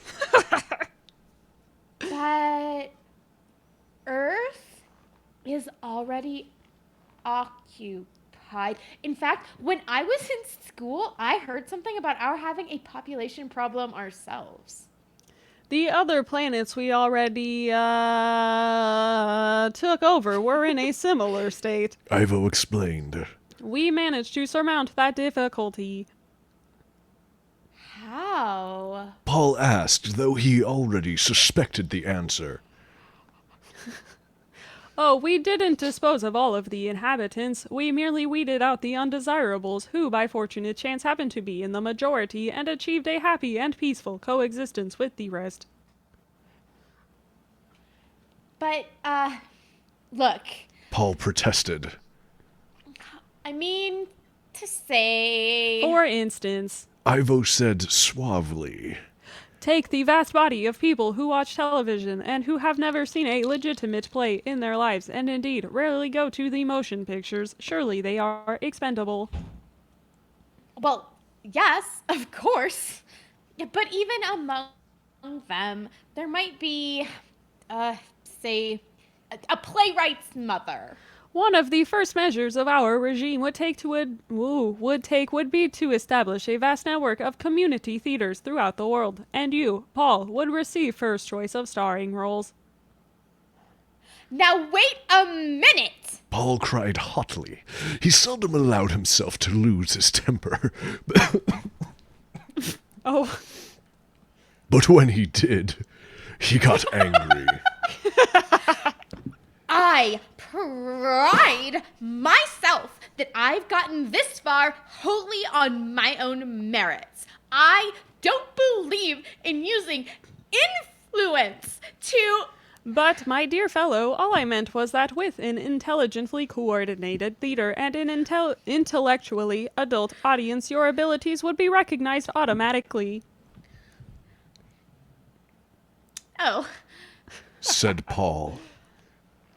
He was not unaware that he was being flattered, but it was so seldom that anyone bothered to pay him any attention when he was not playing a role that it was difficult not to succumb. Are you figuring on taking over the planet single-handed? He asked curiously. Heavens no. Talented as I am, there are limits. I do not do the I dirty lost my work spot. myself. I just conduct the preliminary investigation to determine how powerful the local defenses are. And we have hydrogen bombs? Paul said, trying to remember details of a newspaper article he had once read in a producer's anteroom. And plutonium bombs. And Oh, I know all about those. Ivo smiled expertly. My job is checking to make sure you don't have anything really dangerous. Welp. All that night, Paul wrestled with his conscience. He knew he shouldn't just let Ivo go on, yet what else could he do? Go to the proper authorities? But which authorities were the proper ones? And even if he found them, who would believe an actor off stage delivering such improbable lines? He would either be laughed at or accused of being part of a subversive plot. It might result in a lot of bad publicity, which could ruin his career. So Paul did nothing about Ivo. He went back to the usual rounds of agents and producers' offices, and the knowledge of why Ivo was on Earth got pushed farther into the back of his mind as he trudged from interview to reading to interview. It was an exceptionally hot October, the kind of weather when sometimes he almost lost his faith and began to wonder why he was batting his head against a stone wall, why he didn't get a job in a department store somewhere or teaching a school. And then he thought of the applause, the curtain calls, the dream of someday seeing his name in lights above the title of the play. And he knew he would never give up. Quitting the theater would be like committing suicide, for off the stage he was alive only technically. He was good. He knew he was good, so someday, he assured himself, he was bound to get his big break. Toward the end of that month, it came, after the maximum 3 readings, between which his hopes alternately waxed and waned. He was cast as the male lead in The Holiday Tree. The producers were interested. They said in getting someone who fitted the role of Eric Everard than in a big name. The producers were more interested, they said, in getting someone who fitted the role of Eric Everard than in a big name. Especially the female star preferred to have her luster undimmed by competition. Rehearsals took up so much of his time that he saw very little of Ivo for the next 5 weeks. But then Ivo didn't need him anymore. Actually, they were no longer teacher and pupil now, but companions. Roommates, you might say. Sorry. Drawn together by the fact that they both belonged to different worlds from the one in which they were living. Insofar as he could, like anyone who existed outside of his imagination, Paul had grown rather fond of Ivo, and he rather thought Ivo liked him too. But because he couldn't ever be quite sure of ordinary people's reactions toward him, how could he be sure of an Outworlder's? Ivo came around to rehearsals sometimes, but naturally it would be boring for him, since he wasn't in the profession, and after a while he didn't come around very often. At first, Paul felt a twinge of guilt. Then he remembered that he need not worry. Ivo had his own work. The whole Holiday Tree troupe went out. The whole Holiday Tree troupe went out of town for the tryouts, and Paul didn't see Ivo at all for 6 weeks. Busy, happy weeks they were, for the play was a smash hit from the start. It played to packed houses in New Haven and Boston, and the box office in New York was sold out for months in advance before they even opened. Must be kinda fun acting. Ivo told Paul the morning after the New York opening. As Paul weltered contentedly on his bed, he had the best room in the house now, amid a pile of rave notices. At long last he had arrived. Everybody loved him. He was a success.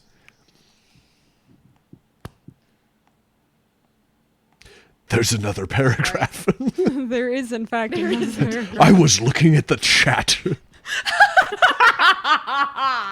No, I get to look at the chat right now because there's a long fucking narration bit. And now that he had read the reviews and they were all favorable, he could pay attention to the strange things that had happened to his friend. Raising himself up on an elbow, Paul cried, Fuck. Nailed "Stop it. reading the chat." You're... Ivo, you're mumbling after all I taught you about articulation. Sorry, I gotta mentally process. Yeah, I know. I couldn't How figure out these how are to gonna read it when I go. was reading it. I gotta do it Southern. Hold on. It's gotta be Southern. I'm sorry, John Smythe. I love you, my boy. I got to hanging around with these here bunch of actors while you were gone. Ivo said, They say mumbling's a common thing, besides you kept yapping that I declaimed, so. But you don't have to go to the opposite extreme and... Ivo! Incredulously, Paul took in the full details of the other's appearance. What happened to your Brooks Brothers suits? Hung 'em in a closet. Ivo replied, looking abashed. I did wear one last night, though. He went on defensively. Wouldn't come dressed like this to your opening, but all the other fellas wear blue jeans and leather and jackets. I mean, hell, I gotta conform more than anybody. You know that, Paul. And? Paul sat bolt upright. This was the supreme outrage. You've changed yourself. You've gotten younger. This is an age of youth. Ivo mumbled. And I figured I was about ready for improvisation, like you said. Look, Ivo, if you really want to go on the stage, Hell, I don't want to be no actor. Ivo protested far too vehemently. You know damn well I'm a spy scouting around to see if you have any secret defenses before I make my report.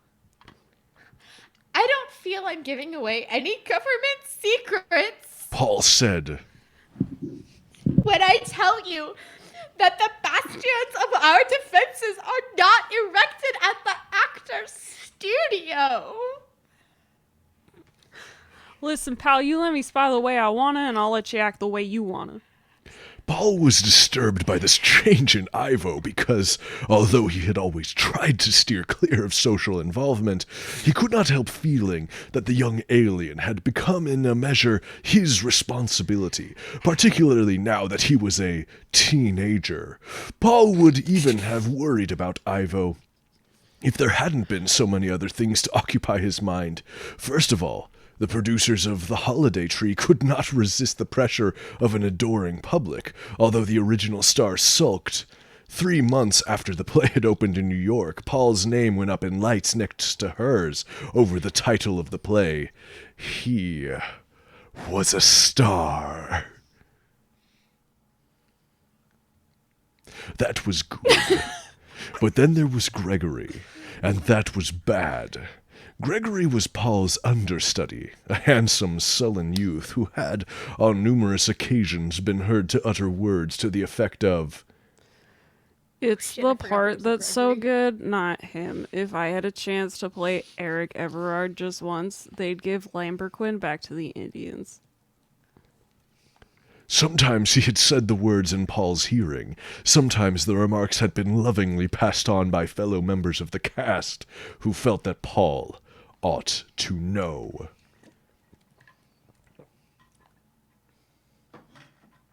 I don't like that Gregory.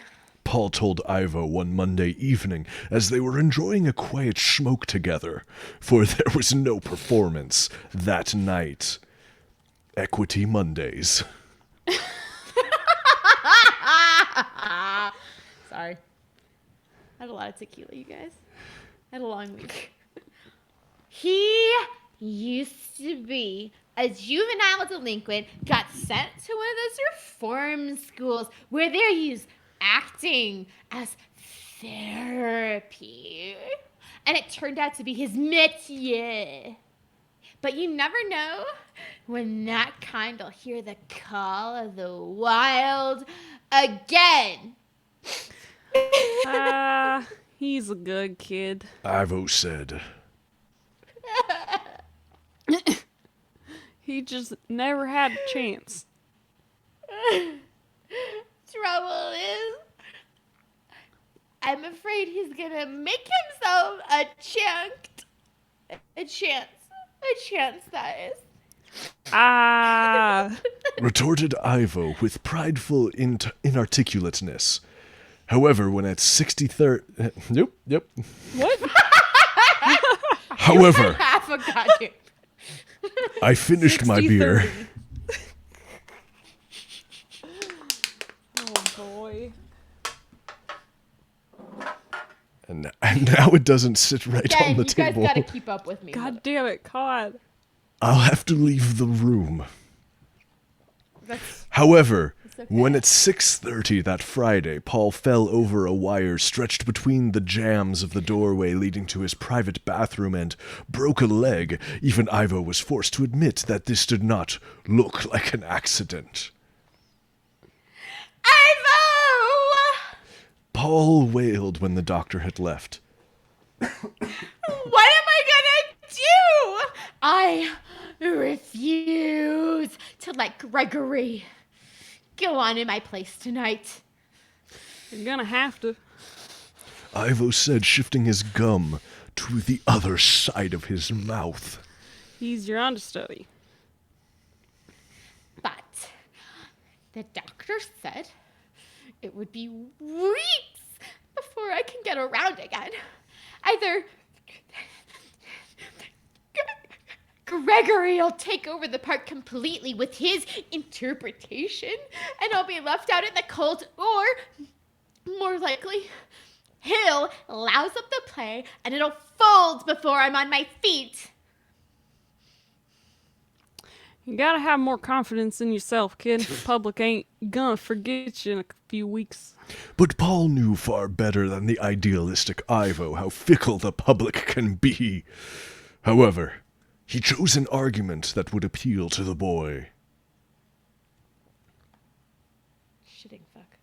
I lost my spot, sorry. Good job. Don't forget, he booby-trapped me. Certainly looks like it. Ivo was forced to concede. But what you gonna do? You can't prove it. Sides curtain's gonna go up in a little over an hour. Paul gripped Ivo's sinewy wrist. Ivo, you've got to go on for me. You got rocks in your head or something? Ivo demanded, trying not to look pleased. I ain't got a Nequity card, and even if I did, he's your understudy. No, you don't understand. I don't want you to go on as Ivo Darcy playing Eric Everard. I want you to go on as Paul Lambrequin playing Eric Everard. You can do it, Ivo. Good lord, so I can. Ivo whispered, temporarily neglecting to mumble. I'd almost forgotten. You know my lines, too. You've cued me in my part often enough. Ivo rubbed his hand over his forehead. Yeah, I guess I do. Ivo, Paul beseeched him. I thought we were pals. Roommates. I don't... Just friends. Fellas, Fellas, Fellas, I don't want to ask any favors, but I helped you out when you were in trouble.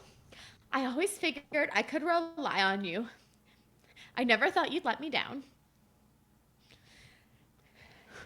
And I won't.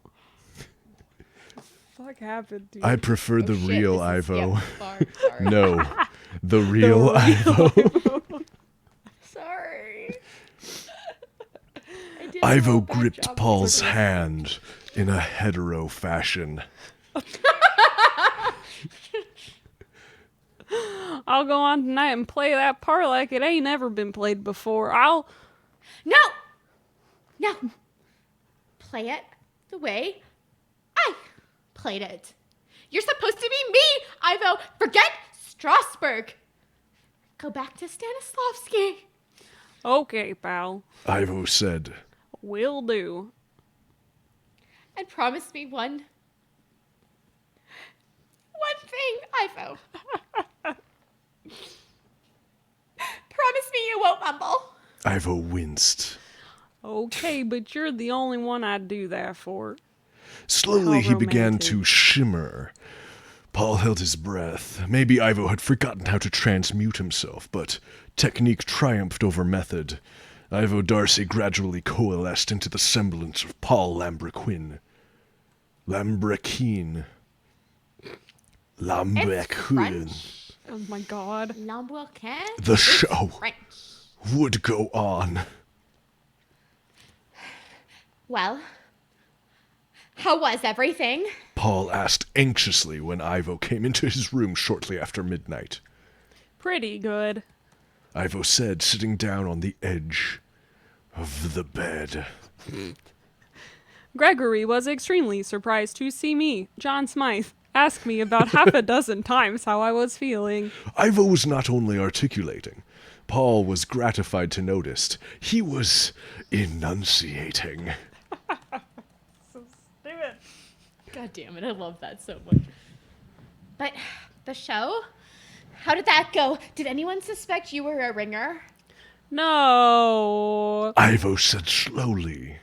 No, I don't think so. I got 12 curtain calls. He added, staring straight ahead of him with a dreamy smile. 12.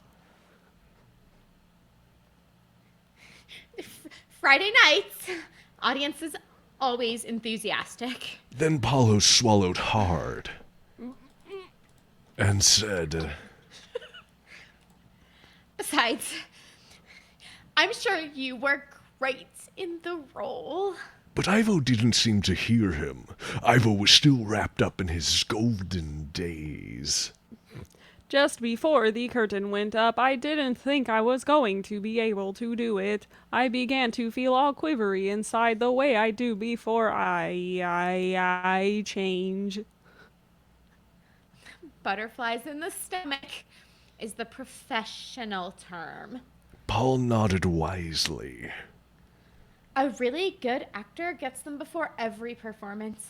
No matter how many times I play a role, there's that minute when the house lights start to dim, when I'm in an absolute panic. And then the curtain went up, and I was all right. I was fine. I was Paul Lamberquin. I was Eric Everard. I was everything.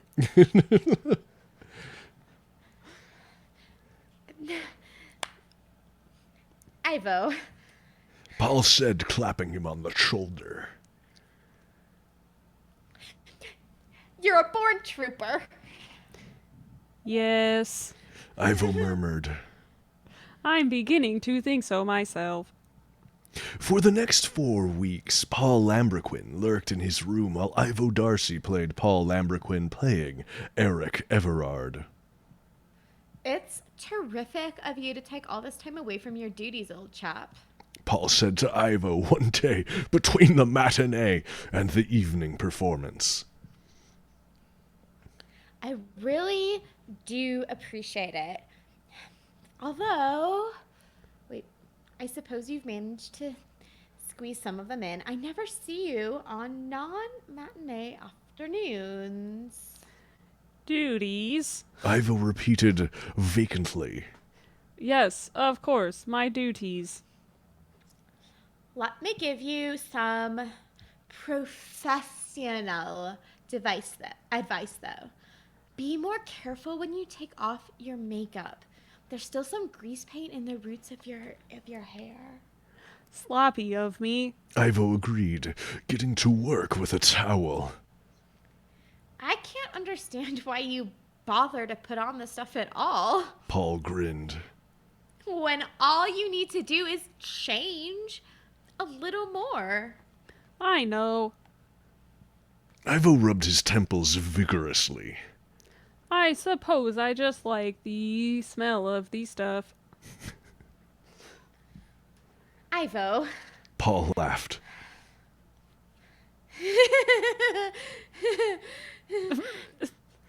There's no use trying to kid me. You are stage struck. I'm sure I have enough pull now to get you a bit part somewhere when I'm up and around again. And then you can get yourself an equity card. Maybe He added amusedly. I can even have you replace Gregory as my understudy. Later, in retrospect, Paul thought perhaps there had been a curious expression in Ivo's eyes, but right then he'd had no inkling that anything untoward was up. He did not find out what had been at the back of Ivo's mind until the Sunday before the Tuesday on which he was planning to resume his role.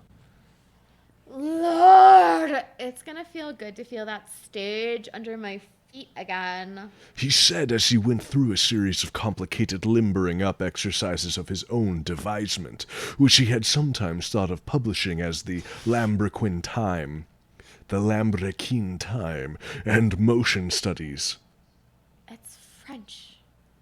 The Lambrequin Time and Motion Studies. It seemed unfair to keep them from other actors. Uh-huh. Oh no, we broke It's one of those sorts of voices. You get a tickle in your throat the longer you do it. because it's French. Ivo turned around from the mirror in which she had been contemplating their mutual beauty. Paul, he said quietly. you're never going to feel that stage under your feet again. Paul sat on the floor and stared at him. You see, Paul, Ivo said, I am Paul Lamborghini now. I am more Paul Lamborghini than I was, whoever I was, on my native planet. I am more Paul Lamborghini than you ever were. You learned the part superficially, Paul, but I really feel it. It's not a part. Paul said querulously. It's me. I have always been Paul Lamborghini. Lamborghini.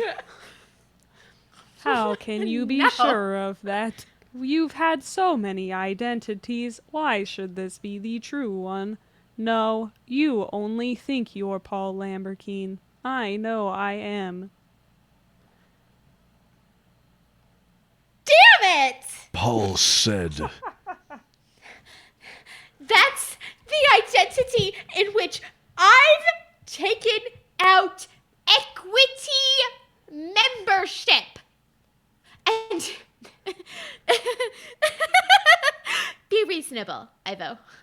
There can't be two Paul Lamborghinis. Ivo smiled sadly. No, Paul. You're right. There can't. Of course, Paul had known all along that Ivo was not a human being. It was only now, however, that full realization came to him of what a ruthless alien monster the other was, existing only to gratify his own purposes, unaware that others had a right to exist.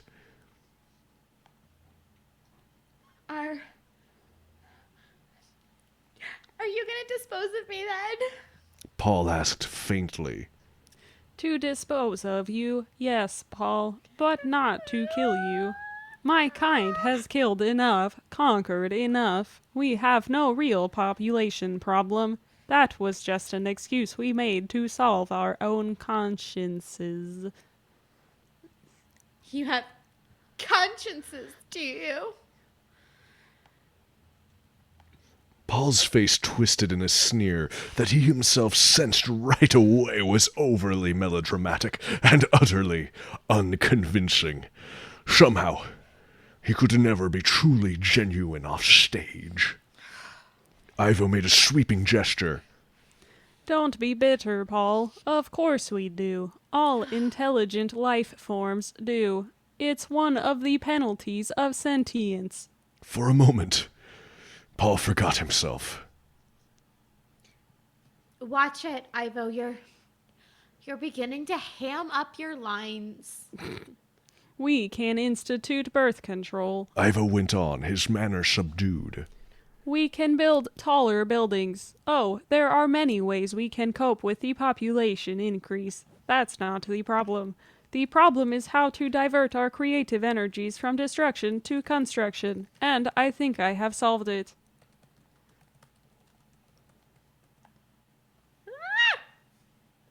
How will your people know you have?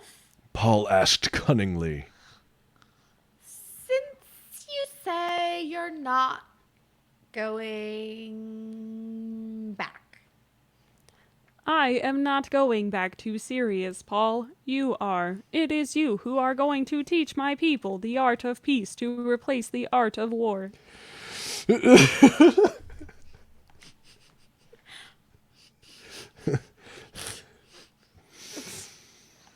Paul felt himself turn white. Nope. Sorry. Oh, Wait, what? It's the almost. it's the Almost. last word of the sentence. I know. I didn't pull you it out of just like nowhere. skipped all You're- of the paragraph. you're doing all real of the good. sentence. For somebody who can't read, you're doing a great job. Paul felt himself turn what was probably a very What? Hold on. What? What is this sentence though? He's just a very proud effective of how shocked Oh. he is. Paul felt himself turn what was probably a very effective white. But I can't even speak the language. You will learn the language during the journey. I spent those afternoons I was away making a set of Syrian in a Jiffy records for you. Syrian's Damn it. a beautiful language, Paul. Much more expressive than any of your Earth languages. You'll like it. I'm sure I shall. But Paul, you are going to bring my people the outlet for self-expression they have always needed. You see, I lied to you. The theater on Sirius is not in its infancy. It has never been conceived. If it had been, we would never have become what we are today.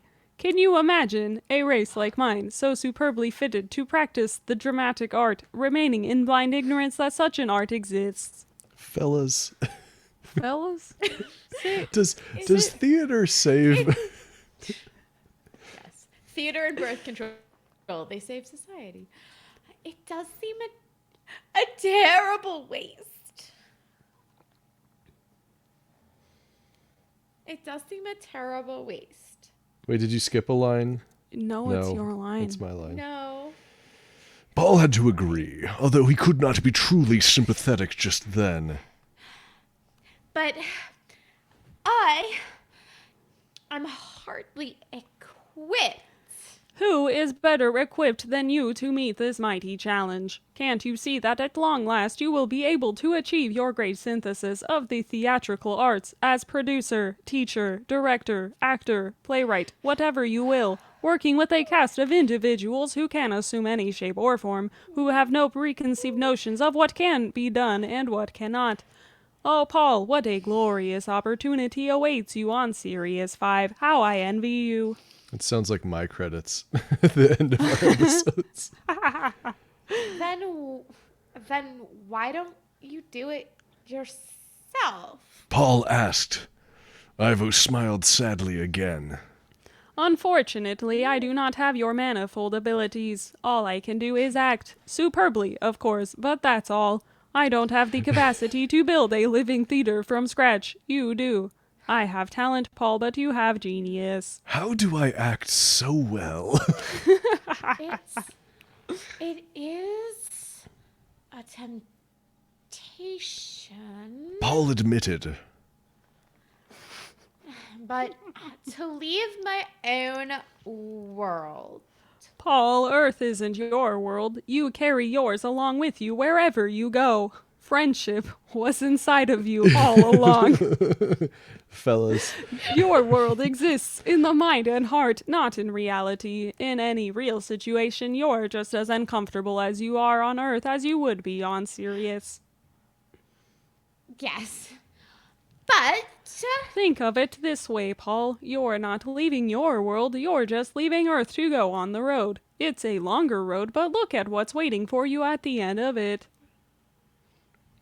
yes. Look. Paul said, reality very much to the fore. Reality very much to the fore in his mind and heart at that moment. Death or vivisection? Paul, do you believe I'd do that to you? There were tears in Ivo's eyes. If he was acting, he was a great performer. I really am one hell of a good teacher, Paul thought. excuse me. I really am one hell of a good teacher, Paul thought. and with lots of raw material like Ivo to work with, I could... Could he really mean what he's saying? They won't harm you, Paul, because you will come to Sirius bearing a message from me. You will tell my people that Earth has a powerful defensive weapon, and you have come to teach them its secret. And it's true, Paul. Oh, God damn it! I am so sorry for the lines I'm about to read. I'm so sorry. The theater is your world's most powerful weapon, its best defense against the universal enemy, reality. Yikes, dog. Holy shit, dog. Wow. Ivo? Paul said, You really must check that tendency towards bombast. Especially with purple speech like that, you've simply got to learn to underplay. You'll watch out for that when I'm gone, won't you? I will. Ivo's face lighted up. Oh, I will, Paul. I promise never to chew the scenery again. I won't so much as nibble on a prop. The next day, the two of them went up to Bear Mountain, where Ivo's ship had been Fuck cached all yes. those months. Fellas, is it gay to take a trip with your roommate to a place called Bear Mountain? Fellas, when you take your friends to Bear Mountain, but you're both a couple When of it's Bear handsome, Mountain. hairless femboys. Oh no. I think you're making an assumption there, but okay. Oh boy. This was when was this written? Died like the Like the 70s. 50s? No, I think it's like the 50s or 60s. Earlier? Well, Yeah. fuck. Yeah, it's gotta be. Let me Worse. look it up. Because I think it was copyright was automatically I'll look it up. removed. I shall research. The next day, the two of them went up to Bear Mountain, where Ivo's ship had been cached all these months. Ivo explained to Paul how the controls worked and showed him where to... Oh boy. Ivo explained to Paul how the controls work and where all the clean towels were. No! Yeah, that's right. Bareback Mountain, yikes, dog. Pausing in the airlock, Paul looked back toward Manhattan. I've dreamed of so many years of seeing my name up in lights on Broadway. He murmured. And now, just when I've made it, I'll keep it up there. Ivo vowed. I promise. And meanwhile, you will be building a new Broadway up there in the stars. yes, Paul said dreamily. that is something to look forward to, isn't it? Fresh, enthusiastic audiences, performers untrammeled by tradition, a cooperative government, unlimited funds. Why, there was a whole wonderful new world opening up before him. In another boy. 10 years or so, Ivo was saying.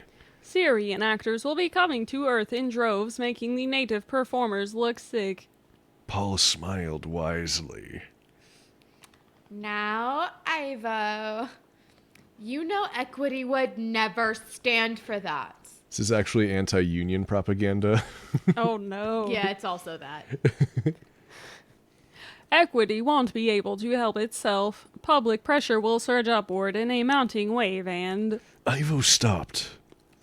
Sorry, I was ranting again, wasn't I? It's being out in the open air that does it. I need to be bounded by the four walls of a theater. That's a fallacy. Paul began. On the Greek stage, Save that for the stars, fella. Ivo smiled. You've got to leave before it gets light. Then he wrung Paul's hand. Goodbye, kid. He said, You will knock them dead on Sirius. goodbye, Ivo. Paul returned the grip. Then he got inside and closed the airlock door behind him. He did hope Ivo would correct that tendency towards declamation. On the other hand, it was certainly better than mumbling.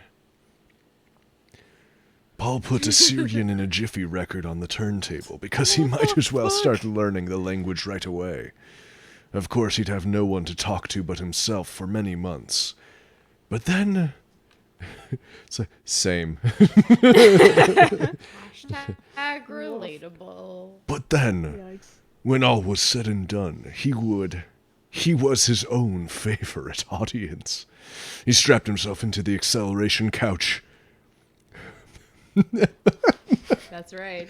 Fellas? That's what they call it, folks. I think I've seen that couch before. No! No! He strapped himself into the acceleration couch and prepared for takeoff. God damn it, Conrad, why are you doing that with your fucking voice? Next week, East Lynn. He said to himself, "The end." The end. I will be right back. I will return shortly. Oh, okay. I guess you two take a break. Also, Then I'll take a break that was after. amazing. Have fun with that. People, ask Conrad a lot of real embarrassing questions while we're gone, please. Yeah, go ahead. Whatever. Like really, really embarrassing personal questions, and then record the answers such that we can hear them later. I haven't switched the recording off. So? Fellas.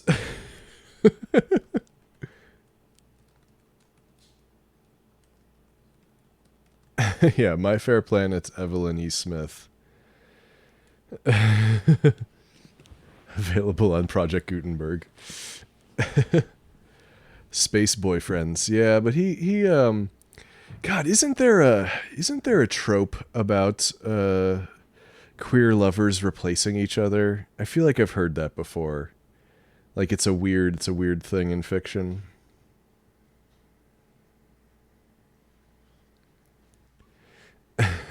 Oh, I think I remember now what Brianna's going to do after this. Where's my hat? My hat came off. Brianna, I just remembered what you're actually reading next. Oh, did you? You'll have to find it, Are I you guess. excited? I'm I excited. Have it. I'm I've very had it. excited. In fact, I'm going to get Okay, another good. drink. Now that you're back, everybody Okay. ask Brianna some real embarrassing questions. And Brianna, take the hat while I'm Oh, gone. okay, thank you. Just take I the hat. will. I'm working on it. Brianna, take the hat. I'm working I'm on trying it. to hand you the hat, Brianna. I know I'm trying to. I'm trying to pick Just it up with my mind. Reach up with You're your really- hands, Brianna. Reach with your hand Wouldn't it? Okay, and hold take on. the hat from me. Come on. How fucking wild would it be though if I reached out and I actually fucking had it? Oh, next time. Next time we'll know We better. gotta plan ahead for this. Okay, I'm going to find myself another drink, etc. Okay, I'm going to start working on preparing my voice for the shenaniganry that's about to happen. I'm so pumped. Yeah, so anyway, everybody ask some interesting questions. We'll be back in a minute. Brianna will babysit you I will babysit. loosely. I'm used to it. I'm very drunk, so no guarantees. And by very, I mean probably not that much. I'm pretty buzzed. It's kicking in real bad, though. It's very warm in here.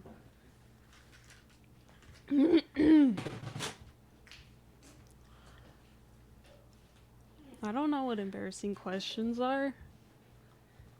Please try to embarrass me. I am no filter right now. I'm trying to break out of John Smythe speaking voice because it's been a little bit. Oh, you're gonna. Who? Y'all are in a. Oh. It's gonna be great. It's gonna be great. It's gonna be very great. Do I have a crush currently? I have a crush on a lot of people because that's just the nature of who I am. Any active ones that I'm working towards? No. That's about it.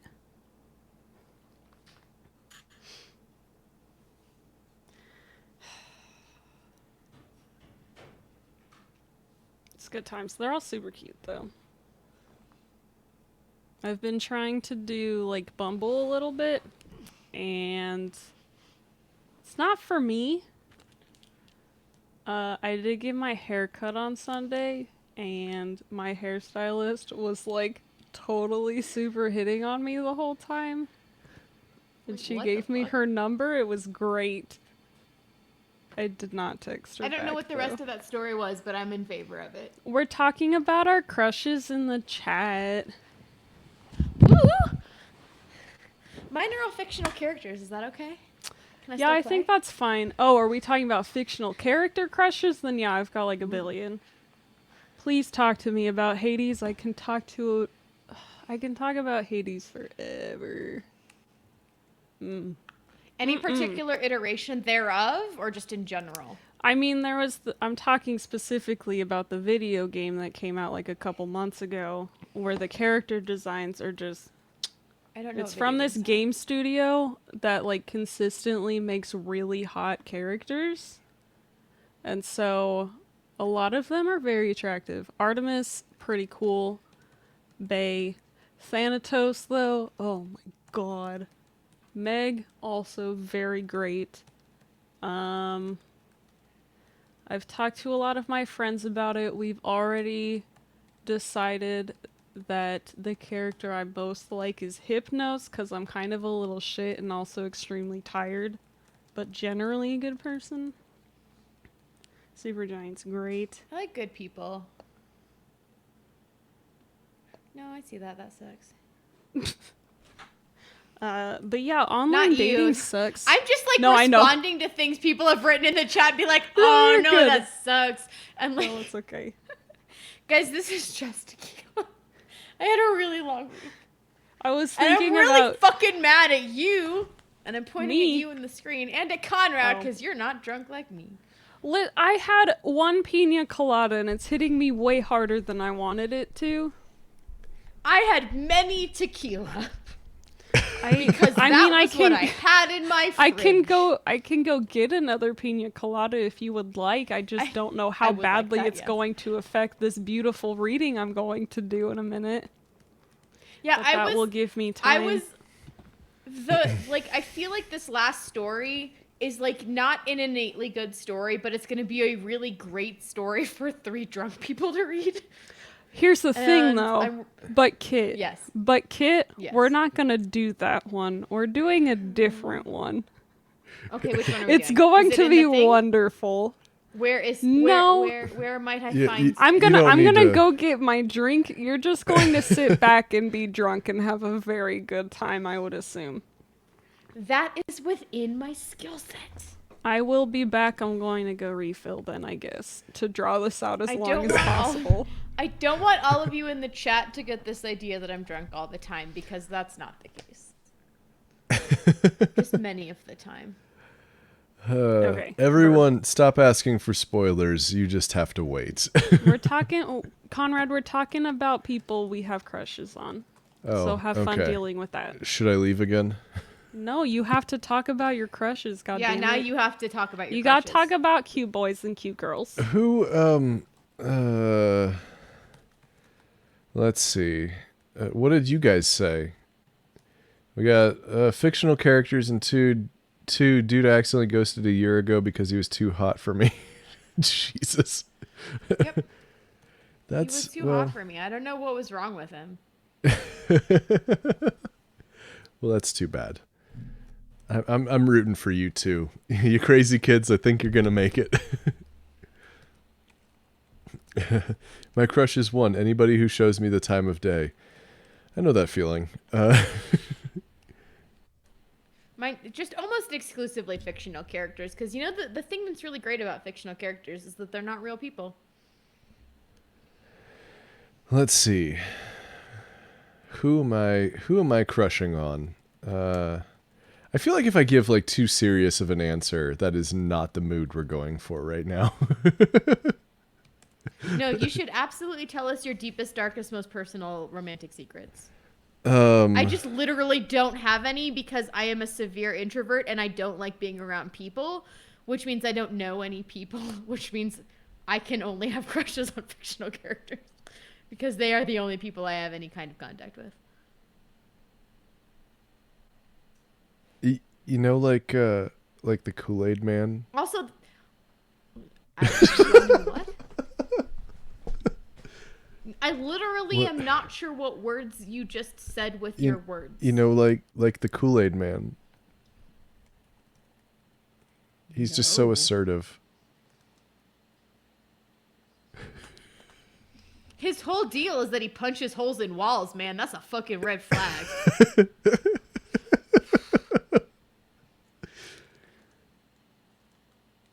Is there Kool-Aid Man pornographic fan fiction? I'm sure there is. Are don't you know. not familiar with Rule 34? I don't even know why I need to ask. Yeah. There's definitely not only Yeah. is there definitely Kool-Aid Man sexy fanfic, there's also particularly horrific versions thereof. Oh, jeez. Myrna says, I'm crushing on a few of my friends, but I also know my mental health state is in such a way that I really shouldn't date. I know that feeling. Allow me to get elevated once again.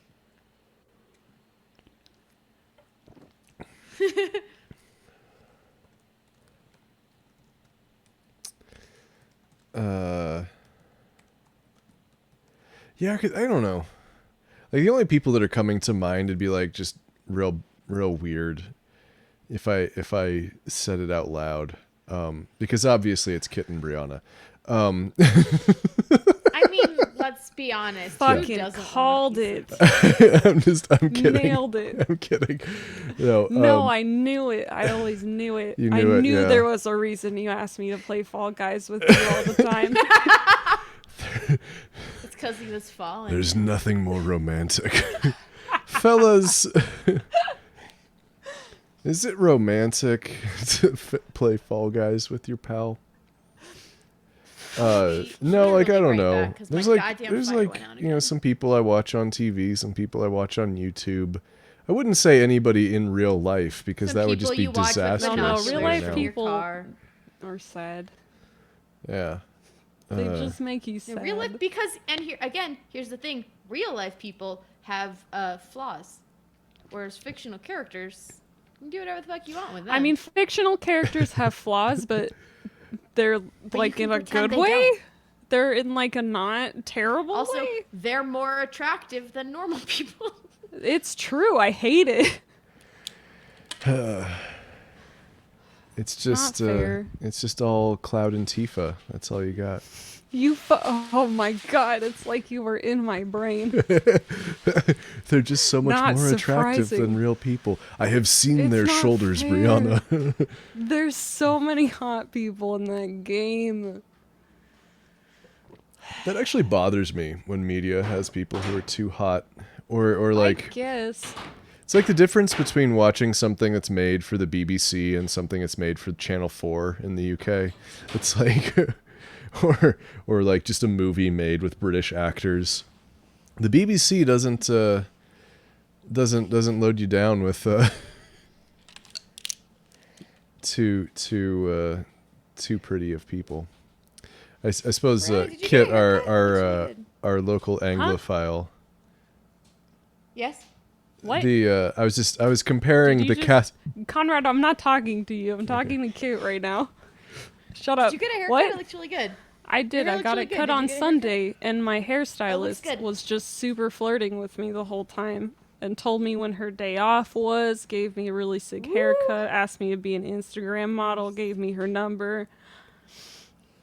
Have I texted Oh, is this her? what you were talking No. about when I wasn't here? Hold on, Yes. ladies.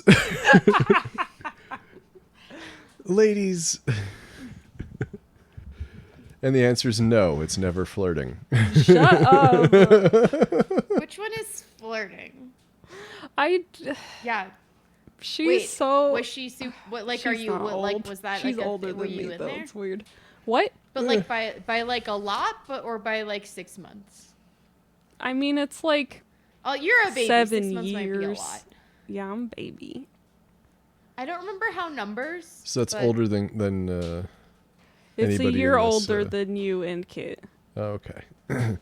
Because God, Kit so and I are like a 13 days decrepit crone apart. is what you're Yeah, so saying. old. What What? you're saying is a decrepit old crone. Exactly. You got it. Just nailed it. See, Conrad, you say that, but girl years are different than dude years. There's a reason why you cast me as young girl and why you cast Kit as a mom character. Yeah, because I was And trying it's to make because fun she's of you. an old lady. I'm a decrepit ancient crone. I've seen a picture of Kit in college, and she looked exactly the same. Yeah. Yeah, Kit has not aged, I don't despite know. her You've said complaints. that. You are incorrect. No, exactly I have the same. noticed this year I have permanent embedded wrinkles all over my goddamn face. Not I went the into the store temporary and I was kind. like, please fix me. Soap? And they were like, we're sorry, we can't. That's not true. That's not what they said. They sold Kit me is expensive clearly things. immortal. Yeah, to be a part of the Never Rad Miscellany, No! they Don't had you to dare put that evil on me, Conrad. they had to become part of my vampire thing. What do you Yeah, call a it's group of great. vampires? What it's not a A coven. oh Fuck no. fest. I was gonna say Fuckfest, a yeah. colon, but that's Well, not it at all. that's A it wasn't it wasn't appropriate for me A coterie? to It's make a it coterie. I mandatory got it. for members of my I team to be assume part of all my groups of fuckfest. vampires live in what we do in Suggested the perhaps, but not world. mandatory. It's a coterie.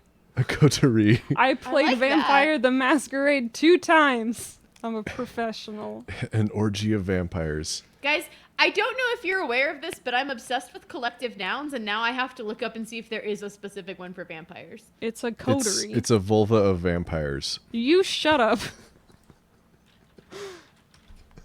That wouldn't work as a collective noun. Please be This serious. is oh boy. Apparently, people use coven or house. A house of I don't like vampires? either of What those kind of options. We lame need a ass better shit? one. A That's some coterie. bullshit. Coterie. I do like. I don't know what that do word like, means. Like a flat of vampires because again, group I of assume vampires. all groups of vampires live in the world of what we do in the shadows. Of course Which, they do. if y'all have not watched season 2, is fucking excellent. Get on that shit. Laszlo. immediately. It's so good. My dear, I was Oh my god. I cannot get over how perfect the casting It is so good. No, yeah, apparently Coven and House are the two official ones Well, according because to a all very vampires fast Google live search that I together, did. of course. That is true because they are roommates in Exactly. the universe of what we do in the shadows. That's true of all vampires ever forever. I think it was true before that. Like, Dracula had a whole Coterie castle is for just a him and great his word. girls. What does coterie I mean? was like an older teen. It's just a group of people, basically. Is it really? But I like don't believe fancy you. and somewhat. It feels fancy and kind of Victorian, but yeah, it basically just means like a somewhat secret official group. I was like an older tween during Twilight, but I was also like a big reader person, so I was real snobby about it and thinking that I was not on board. Man, my coterie. fucking... A small group My- of people. Is it middle school? My librarian in middle school, I brought that up to the counter and she's like, oh my god, this is so good, you're gonna love it. And I literally... Did you kill her? to Because this that's day, I hate her. justifiable homicide. Because I believed her. Wait, say And this then again. I loved missed- it for a little bit. And Someone then I just recommended grew to Twilight hate to it. her. My Oh, I see. librarian, when I was in middle school, recommended to me She was like, a book "Hey, about high school abusers we've got and a said, this is wonderful, you'll love it. bookshelf for girls over here. Please observe the books we have for for girls over here. There's Twilight. I was just trying to read fucking Animorphs and shit. Read books. Yeah. Oh god, Animorphs fucking ruled. It's so The end of good. Animorphs fucked me up. I don't think I ever read it start to finish. I just like picked up the It's- rando ones that they had, and they were I just ended so up, like- good.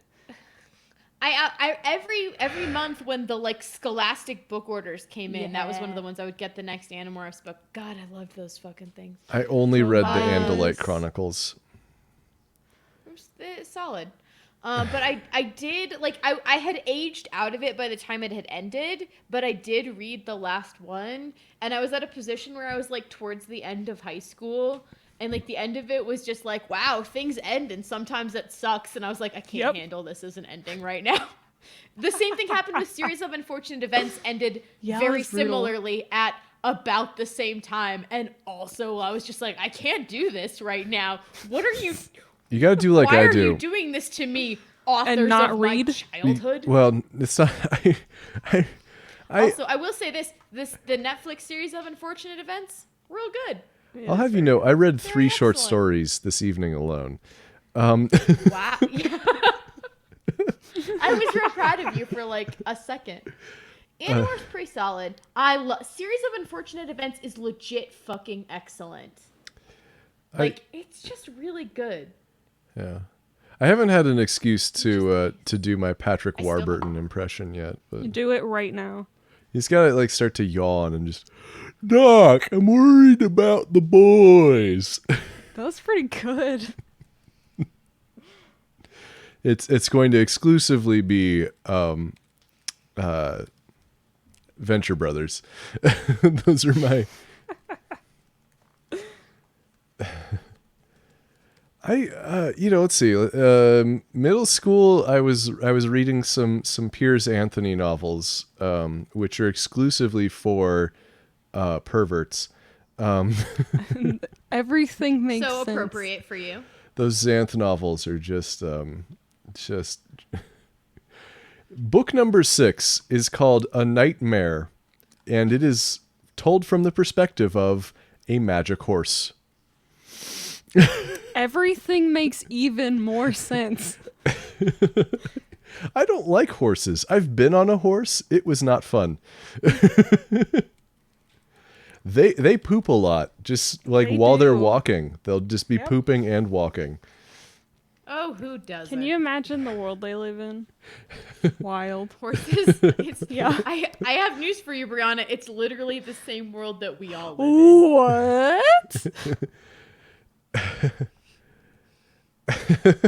I was just like, I couldn't figure out what the hell was the plot or why it was just an entire book, like 200 pages from the perspective What about of a fucking horse. Hey, you want to know of a different book that's also about a horse that's super beloved? Fucking Black Beauty, and that horse isn't even magic. I don't know anything about Black Beauty. It's fucking boring. It's about a horse, The horse Conrad. isn't magic. It's just a boring fucking was- horse. Welcome to the Neverad Miscellaneous Literature Review. There was this series of books when I was like a tween that was unicorns. And they were like unicorns and they were fuck off, Conrad. I can hear you laughing. They were like unicorns, but it was like a unicorn kingdom and I can't remember what it What was. the fuck?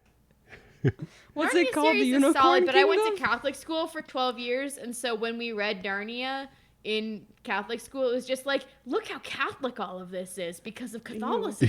Yeah, in book 1, and I Aslan have is God. We don't find out until book 7. Give us a break. I mean, Conrad, I have some bad news for you. It's real obvious in Lion the Rich and the Wardrobe. Like that Xanth Aslan are the is books I Jesus thought I Lion. hallucinated. Holy fuck! Yeah, there are real. There's like 40 of them or something like. I think he's Oh, I still had a writing bunch of- them. I had a bunch of my students read City of Ember. Wait, there was movies of City of Ember? Shit, I didn't know Yeah, that. there was. I think it know was a there were Netflix movies original, of wasn't it? Divergent, and they died immediately. And I know there was at least a movie of Aragon, but that also died immediately. But that book, not great. Yeah, that movie was what started a crush on Garrett Hedlund that took over my life for a few years. Garrett Hedlund. Who the fuck is that? He's I think an you would know his Aragon. face if He you was also Googled the him. main character of the Tron reboot. And was Oh. supposed to be Finnick O'Dare. When you type in fucking Garrett, Hunger he- Games, he's the but first one. no, I haven't read the book, and I'm Yeah. gonna go work on this He's Jack alright. Kerouac movie. Stupid He- son of a bitch. He's all right. How is how is the Amazon Golden Compass? Because I heard need the to movie watch was it. shit, but that the Amazon one was maybe okay. I thought I the think movie it's was HBO. I fine. haven't watched it. I thought the movie was fine. The movie, I feel like it compares a lot, just because in terms of timeline with Series of Unfortunate Events, because like they both had movies that people were like, "Oh, this is not as good as the books are by any means," and then they got revived as limited series, and people were like, "Oh, actually, this is fine. This is pretty good." The Golden Compass movie had a bear fight. Yeah, it was fucking rad. It was but rad it's as even hell. better in the books. Okay.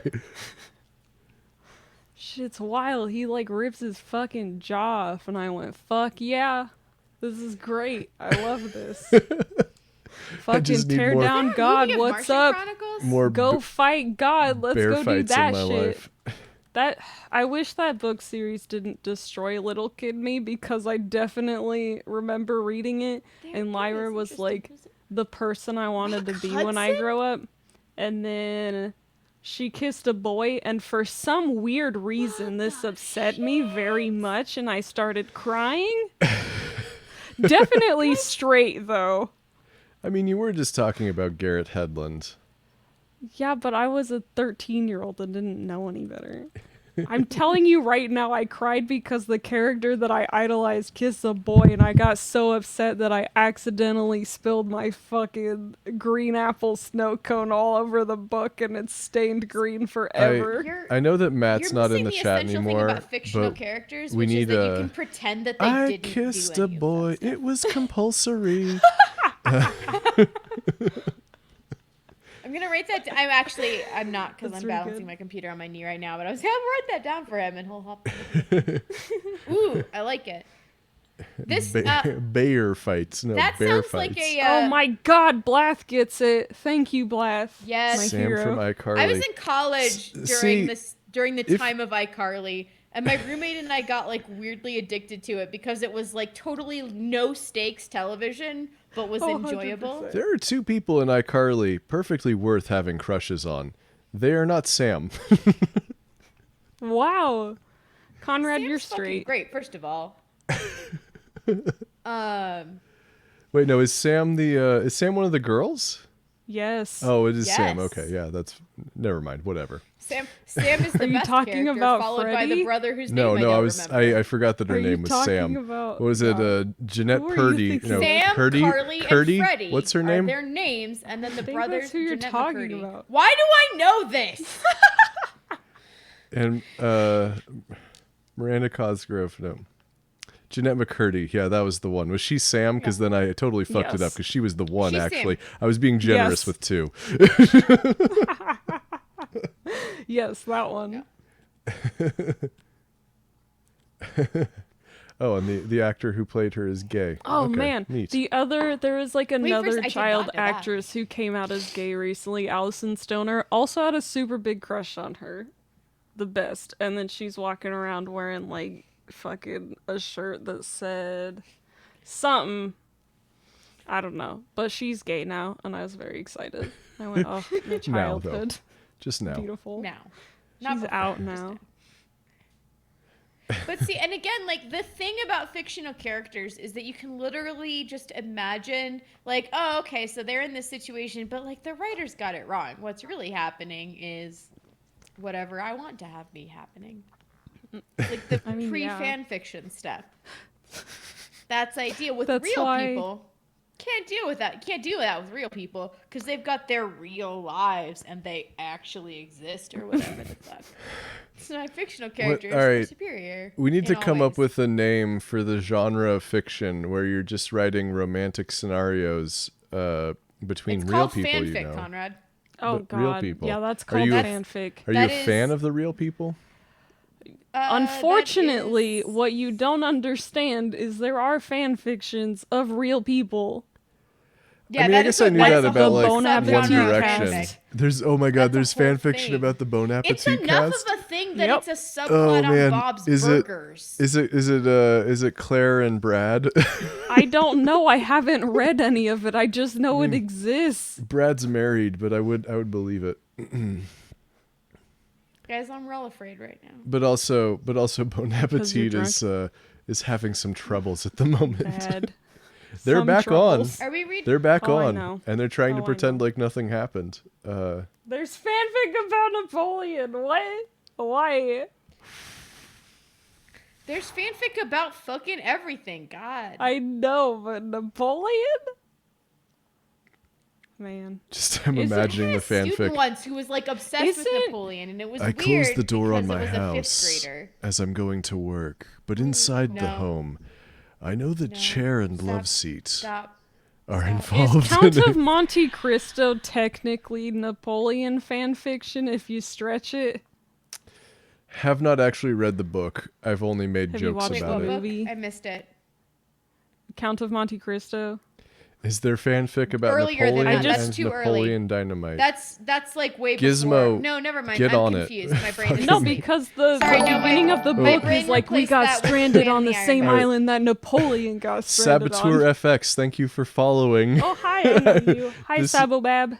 Okay, so this is a friend of Brianna's then. I was gonna say otherwise. This We is can the pretend moment. It's just a random person who loves us. Like, it just maybe instead of doing like a podcast that's a lot of work, we should just get drunk and talk about books. I'm on board with that. You mean We what have- we're doing? we right have, now? we have I have a two- degree in English. yeah, we have I two could do English that all day degrees. fucking long. Right here, and I have a film degree, so I can get the stream working. Technically, it's a creative writing degree. Oh, that's better. I don't know if that was loud enough for the mic to hear it. It's Yeah, I have a Kit, creative writing nothing degree. you We have both have ever said creative was writing not loud degrees. enough for the mic to hear it. I mean, that's I have English, demonstrably or untrue, I but don't. okay. Oh my god, I have. I have to see, is there Fiction a and wishbone she's version poetry. of Count of Monte Cristo? Is there a wishbone? Is there Wishbone. is Are you there too a old for wish? wishbone? Is there a wishbone for No, the I know what cask of wishbone is. Amontillado? I fuck. Oh my ooh. god, that would be great! Oh god, I want there to be so bad. And with this beautiful segue that Conrad set up, Are we getting into Poe? what we're are we getting reading into now? Poe. Is it a Doki There- Doki Hearts of wait. Sorts? There is It could be. absolutely a wishbone Count of Monte Cristo. I'm not doing Doki Doki, but I am doing the voice of the whole Where thing. am I supposed to look for whatever the thing You is that I'm don't. looking for? Don't worry about it. I'm just gonna read it to you in my beautiful, luscious Oh, okay. tones. And now, Guys, I do think now after many tequila and also several time, I do think we should do Loot of the Void while drunk at some point in time, 'cause I think it'll be really great in that particular context. we'll see how we're feeling in about 15 minutes. I don't actually know how long the story is. I think I It's- read I it don't once, know. but I It's don't not know. that bad. It's not. No, it's not that bad, and it is. I mean, the main character. So Twitch viewers, the main character of the story is named Dick Penrun, which is why we chose it. Yeah, we should it tell is- you everything about. We're both very us and the mature and story. adult people. Oh, this is not the one I'm with a the character this named is not Deef. that one. But no, I'm old Brianna. enough that I have perpetual back pain. Hey, guys. that's me. reading the Telltale Heart. Telltale The Telltale? Like the gaming company? by Edgar Allan Poe as your anime little sister. Brianna, can I stop you at points in this to provide the annotation I gave to my students when I would read this for them on Halloween? I mean, if you want to. It's just after like the first paragraph. Hi. I have to find the correct vocal area for this. I think it's it. The Doki Doki Heart. Oh my I'm not god, calling it yes. Doki Doki. And the heart wins How in did you Doki make Poe Doki. scarier? I'm gonna try to open up the story just so I feel like I can just comment. want you to this. know there was a day where I was just reading this to myself in my car in that voice, and it was just delightful. So you guys Just- are really in for a treat. All right. You may start whenever. I'm looking up the. Okay, let me take one more drink. No, not no. Why am I typing in Doki? Oh my god. Muscle memory? Telltale Heart. Not Telltale Games. Let's be real. They have some games that are good. Guys, I do have to say this, that I have always just assumed that the better alternate title for Telltale Heart is just Queer Eye. Which is going to become relevant when you read it. Oh my god! You're right! Holy shit! I'm sorry. God bless you! Oh my god! Space God or Gay God? I have also... All of the above! I've... Oh, golly. This is... I would swear read to this Gay when I was God right teaching now, middle bro. School. I swear. read Telltale Heart to the students from I read Telltale Heart to the students every year on the day Teletubby closest to Heart. Halloween that was a school day. Ooh, that's some fan fiction that no one should ever write, but probably someone has. What? Anyway, yeah, basically People would that do shit- anything the alternate- to the alternate procrastinate title from should be writing Queer their Eye. own books. I mean, it's true. True facts. #science. Fan fiction is productive procrastination. I was in the mean, middle of it the Lindsay actually Ellis literally video about the Omega verse. prior to this stream, so I'm learning a lot about werewolf fan erotica. Oh no. I've Oh, watched no. enough 30 Rock in my life that I auto-complete the word werewolf with the word bar mitzvah. Boys becoming men, men becoming wolves. Becoming wolf. That was my Spooky, ringtone for like scary. a long time. Werewolf bar mitzvah. There's a full version of the song, and it is Oh no. excellent. All right, Kit. Yes. I think you need I'll to stop. settle, and I need to settle. And Brianna, Tequila. wherever you, I'm trying to remember. How do cameras work? How do Brianna, cameras work out low? I actually don't know how cameras work, but I can probably find a Wikipedia like real quick. Now I'm nervous. This is good though. The Telltale Heart by Edgar Allan Poe, embellished by the Neverrad Miscellany. Made so much better by the Never Rad Miscellany. God. Tell me, little Alternate sis, title. about this you're book. right. Or it should be, oh, not a tell book, me, little it's a sis, story." about book story. Nani? Nani? True. Nervous, very, very dreadfully nervous I had been and am, but why will you say that I am mad? The disease had sharpened my senses, not destroyed, not dulled them. Above all was the sense of hearing acute. I heard all things in the heaven and in the earth. I heard many things in hell. How then am I mad? Hearken and observe how healthily, how calmly I can tell you the whole story. This is great. I love it. It's so good. I love this story. This story is You're perfect. welcome. This is like, it's like being tickled in like a really uncomfortable way in my ears. I don't. It's You're like welcome. somebody dragging their fingernails on like the bottoms of your feet. It's like, Ew. Oh no. please continue. Thank you. I will. It is impossible to say how first the idea entered my brain, but once conceived, it haunted me day and night. Object there was none, passion there was none. I loved the old man. He had never wronged me. He had never given me insult. For his gold I had no desire.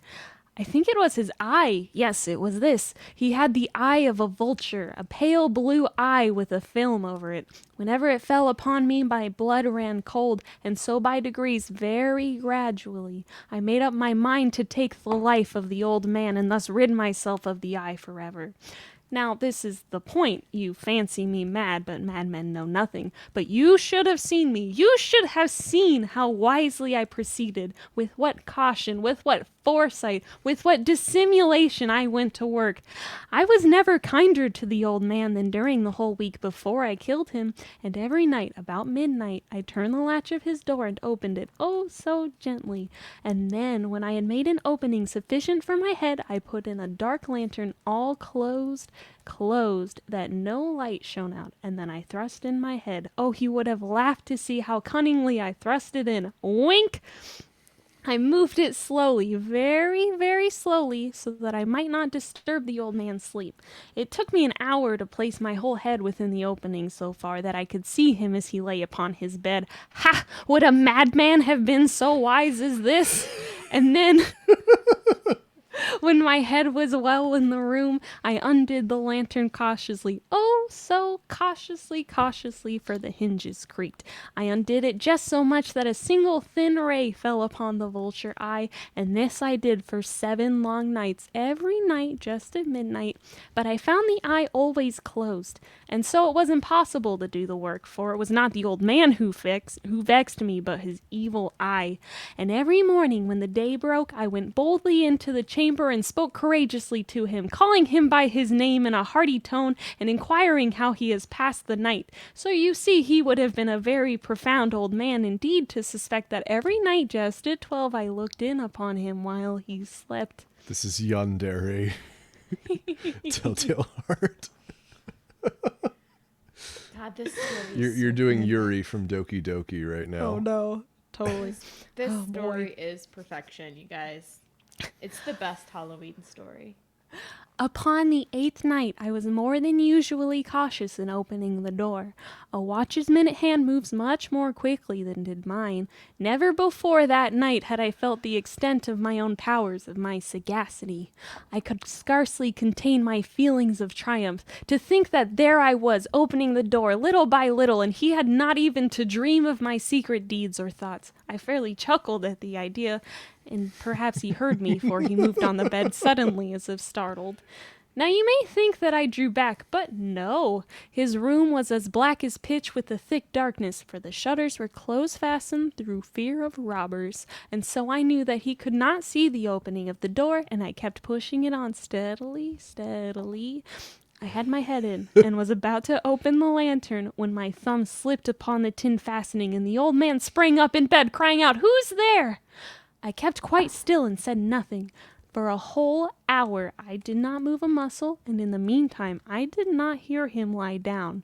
He was still sitting up in the bed listening, just as I have done night after night, hearkening to the death watches in the wall. We have to change the phrase old man to senpai. No! No? I Conrad? refuse! I'm already tarnishing it enough.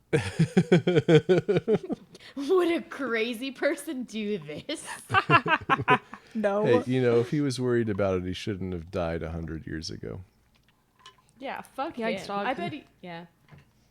Ignore Conrad. Do it, I'll give money. How much money? Which one is money? I have an English no. degree. I don't know what money is. Ahem. Presently, I heard a slight groan, and I knew it was the groan of mortal terror. It was not a groan of pain or of grief. Oh, no! It was the low, stifled sound that arises from the bottom of the soul and overcharged with awe. I knew the sound well. Many a night, just at midnight, when all the world slept, it has welled up from my own bosom, deepening with its dreadful echo the terrors that distracted me. I say I knew it well. I knew what the old man felt, and pitied him.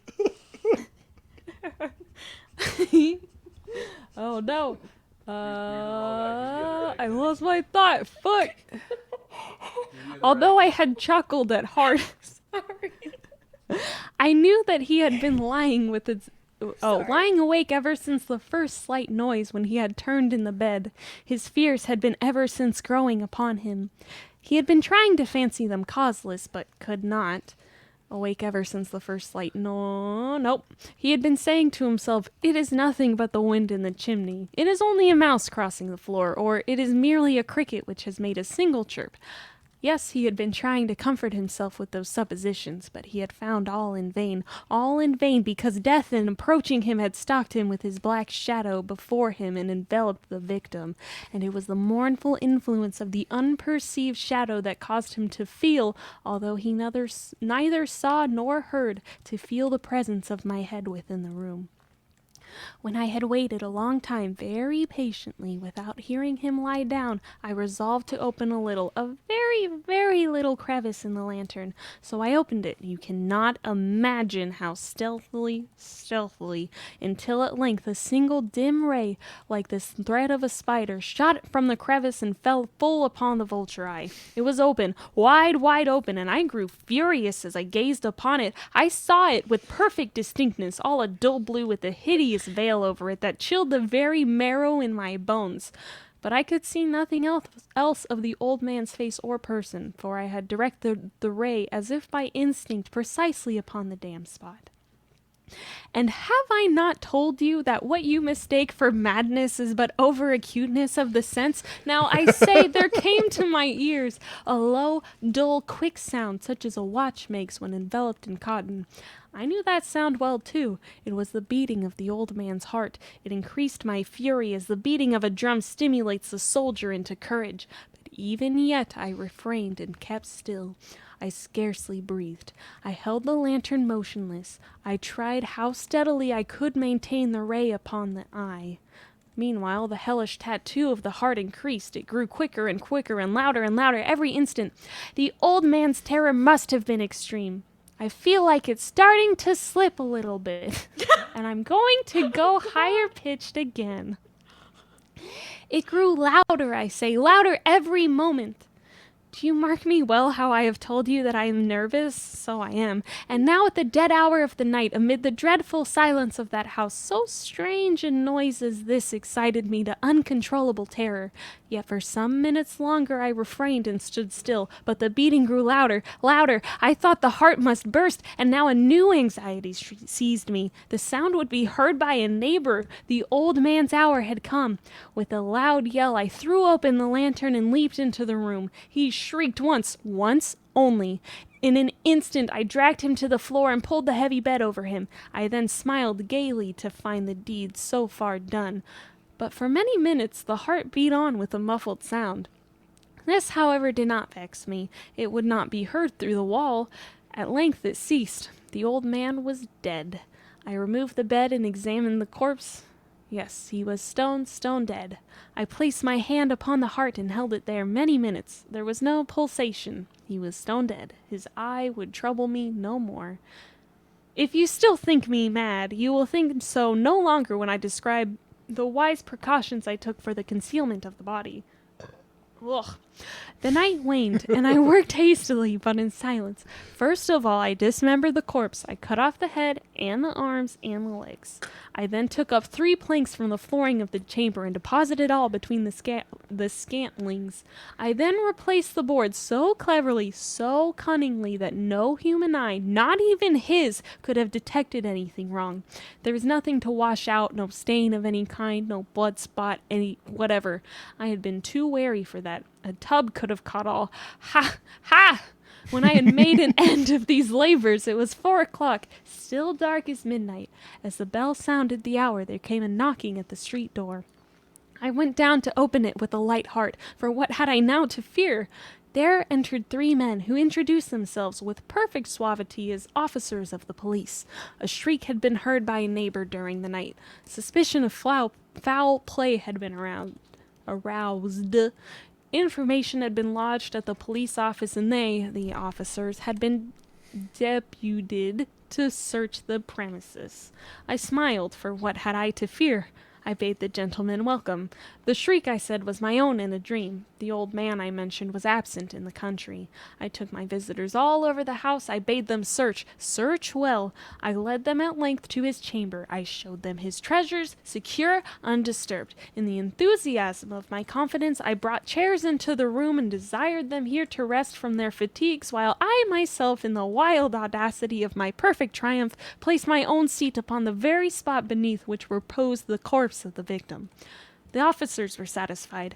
My manner had convinced them. I was singularly at ease. They sat, and while I answered cheerily, they chatted of familiar things. But ere long I felt myself getting pale and wished them gone. My head ached, and I fancied a ringing in my ears, but they sat still and still chatted. The ringing became more distant. It continued and became more distinct. You're right. I talked more freely to get rid of the feeling, but it continued and gained definiteness. I'm fucking drunk. Until at length I found that the noise was not within my ears. No doubt I now grew very pale, but I talked more fluently and with a heightened voice, yet the sound increased, and what could I do? It was a low, dull, quick sound, much such a sound as a watch makes when enveloped in cotton. I gasped for breath, and yet the officers heard it not. I talked more quickly, more vehemently, but the noise steadily increased. I arose and argued about trifles in a high key and with violent gesticulations, but the noise steadily increased. Why would they not be gone? I paced the floor to and fro with heavy strides, as if excited to fury by the observations of the men, but the noise steadily increased. Oh God, what could I do? I foamed, I raved, I swore, I swung the chair upon which I had been sitting and grated it upon the boards, but the noise arose overall, and continually increased. It grew louder, and still the men chatted pleasantly and smiled. Was it possible they heard not? Almighty God, no, they heard, they suspected, they knew. They were making a mockery of my horror. This I thought, and this I think, but anything was better than this agony. Anything was more tolerable than this derision. I could bear those hypocritical smiles no longer. I felt that I must scream or die, and now again, hark, louder, louder, louder, louder. Villains, I shrieked, dissemble no more. I admit the deed. Tear up the planks. Here, here, it is the beating of his hideous heart. Nani? Doki, Doki, Doki, Doki. I'll finish this. God, this story is fucking It's really good. perfection. Also, if you haven't read that Roald Dahl story, Lay Him to the Slaughter, you should read it. It's pretty fucking great. He was maybe not a good dude in the life, but War never did some changes. good writing. War never changes. God, this story is so good. I can't tell y'all how much this story scares the hell out of 11-year-olds. Nice. They could stand to be more fearful. True. So, we are at 3 hours and 15 Yeah. minutes of streaming. I have streamed for 7 hours at a stretch before, but I'm out of my damn mind, and I was playing The Witcher, and it was good. We can Are you saying either... this isn't good, Conrad? well, it was like, I was more of a passive kind of thing. Like, we could do Loot of the Void, but I remember it being many pages. Yeah, we're only many like a pages. It is third, many 2/3 pages. of the I way would like down to this do it- document. I think now, like, I was initially not sold on it, and now I would really like to do it at some point in time, but only if we were only at sort of a similar point to this point in a night. So here's what I think. What I'll say to everyone is, hey, 1 week from today, we're doing a show 1 week. That's right right. here We have a on this show. channel. Yes, Same yeah. never time, same rad channel. And What? you can... and it's going to be original stuff, not No. stuff that we... Yeah, not that stuff we did that with we our words and our pillaged brains. from Project Gutenberg and or poemuseum.com. I checked to make sure it was on Please. Gutenberg too. Yeah. It almost certainly is. It is. That's where I read it from. So anyway, we'll be right back here. You can follow us at all of these various Twitter handles I've got on the screen right now. You can find the website with that this way. It's way down in the corner over there, neverrad.com. As though we don't know all 8 of you watching right now. And next week, right here, we'll be doing something. I think on Monday, Brianna and I are going to be playing Oxenfree, game. I think. Yeah. Probably Is Oxenfree. that a video Or- game? It's It is a video it's like game. storytelling. I think Brianna would just be It's a commenting. narrative video game. So Kit, if you wanted to just comment, that's perfectly acceptable, and we would love to have you as part of it.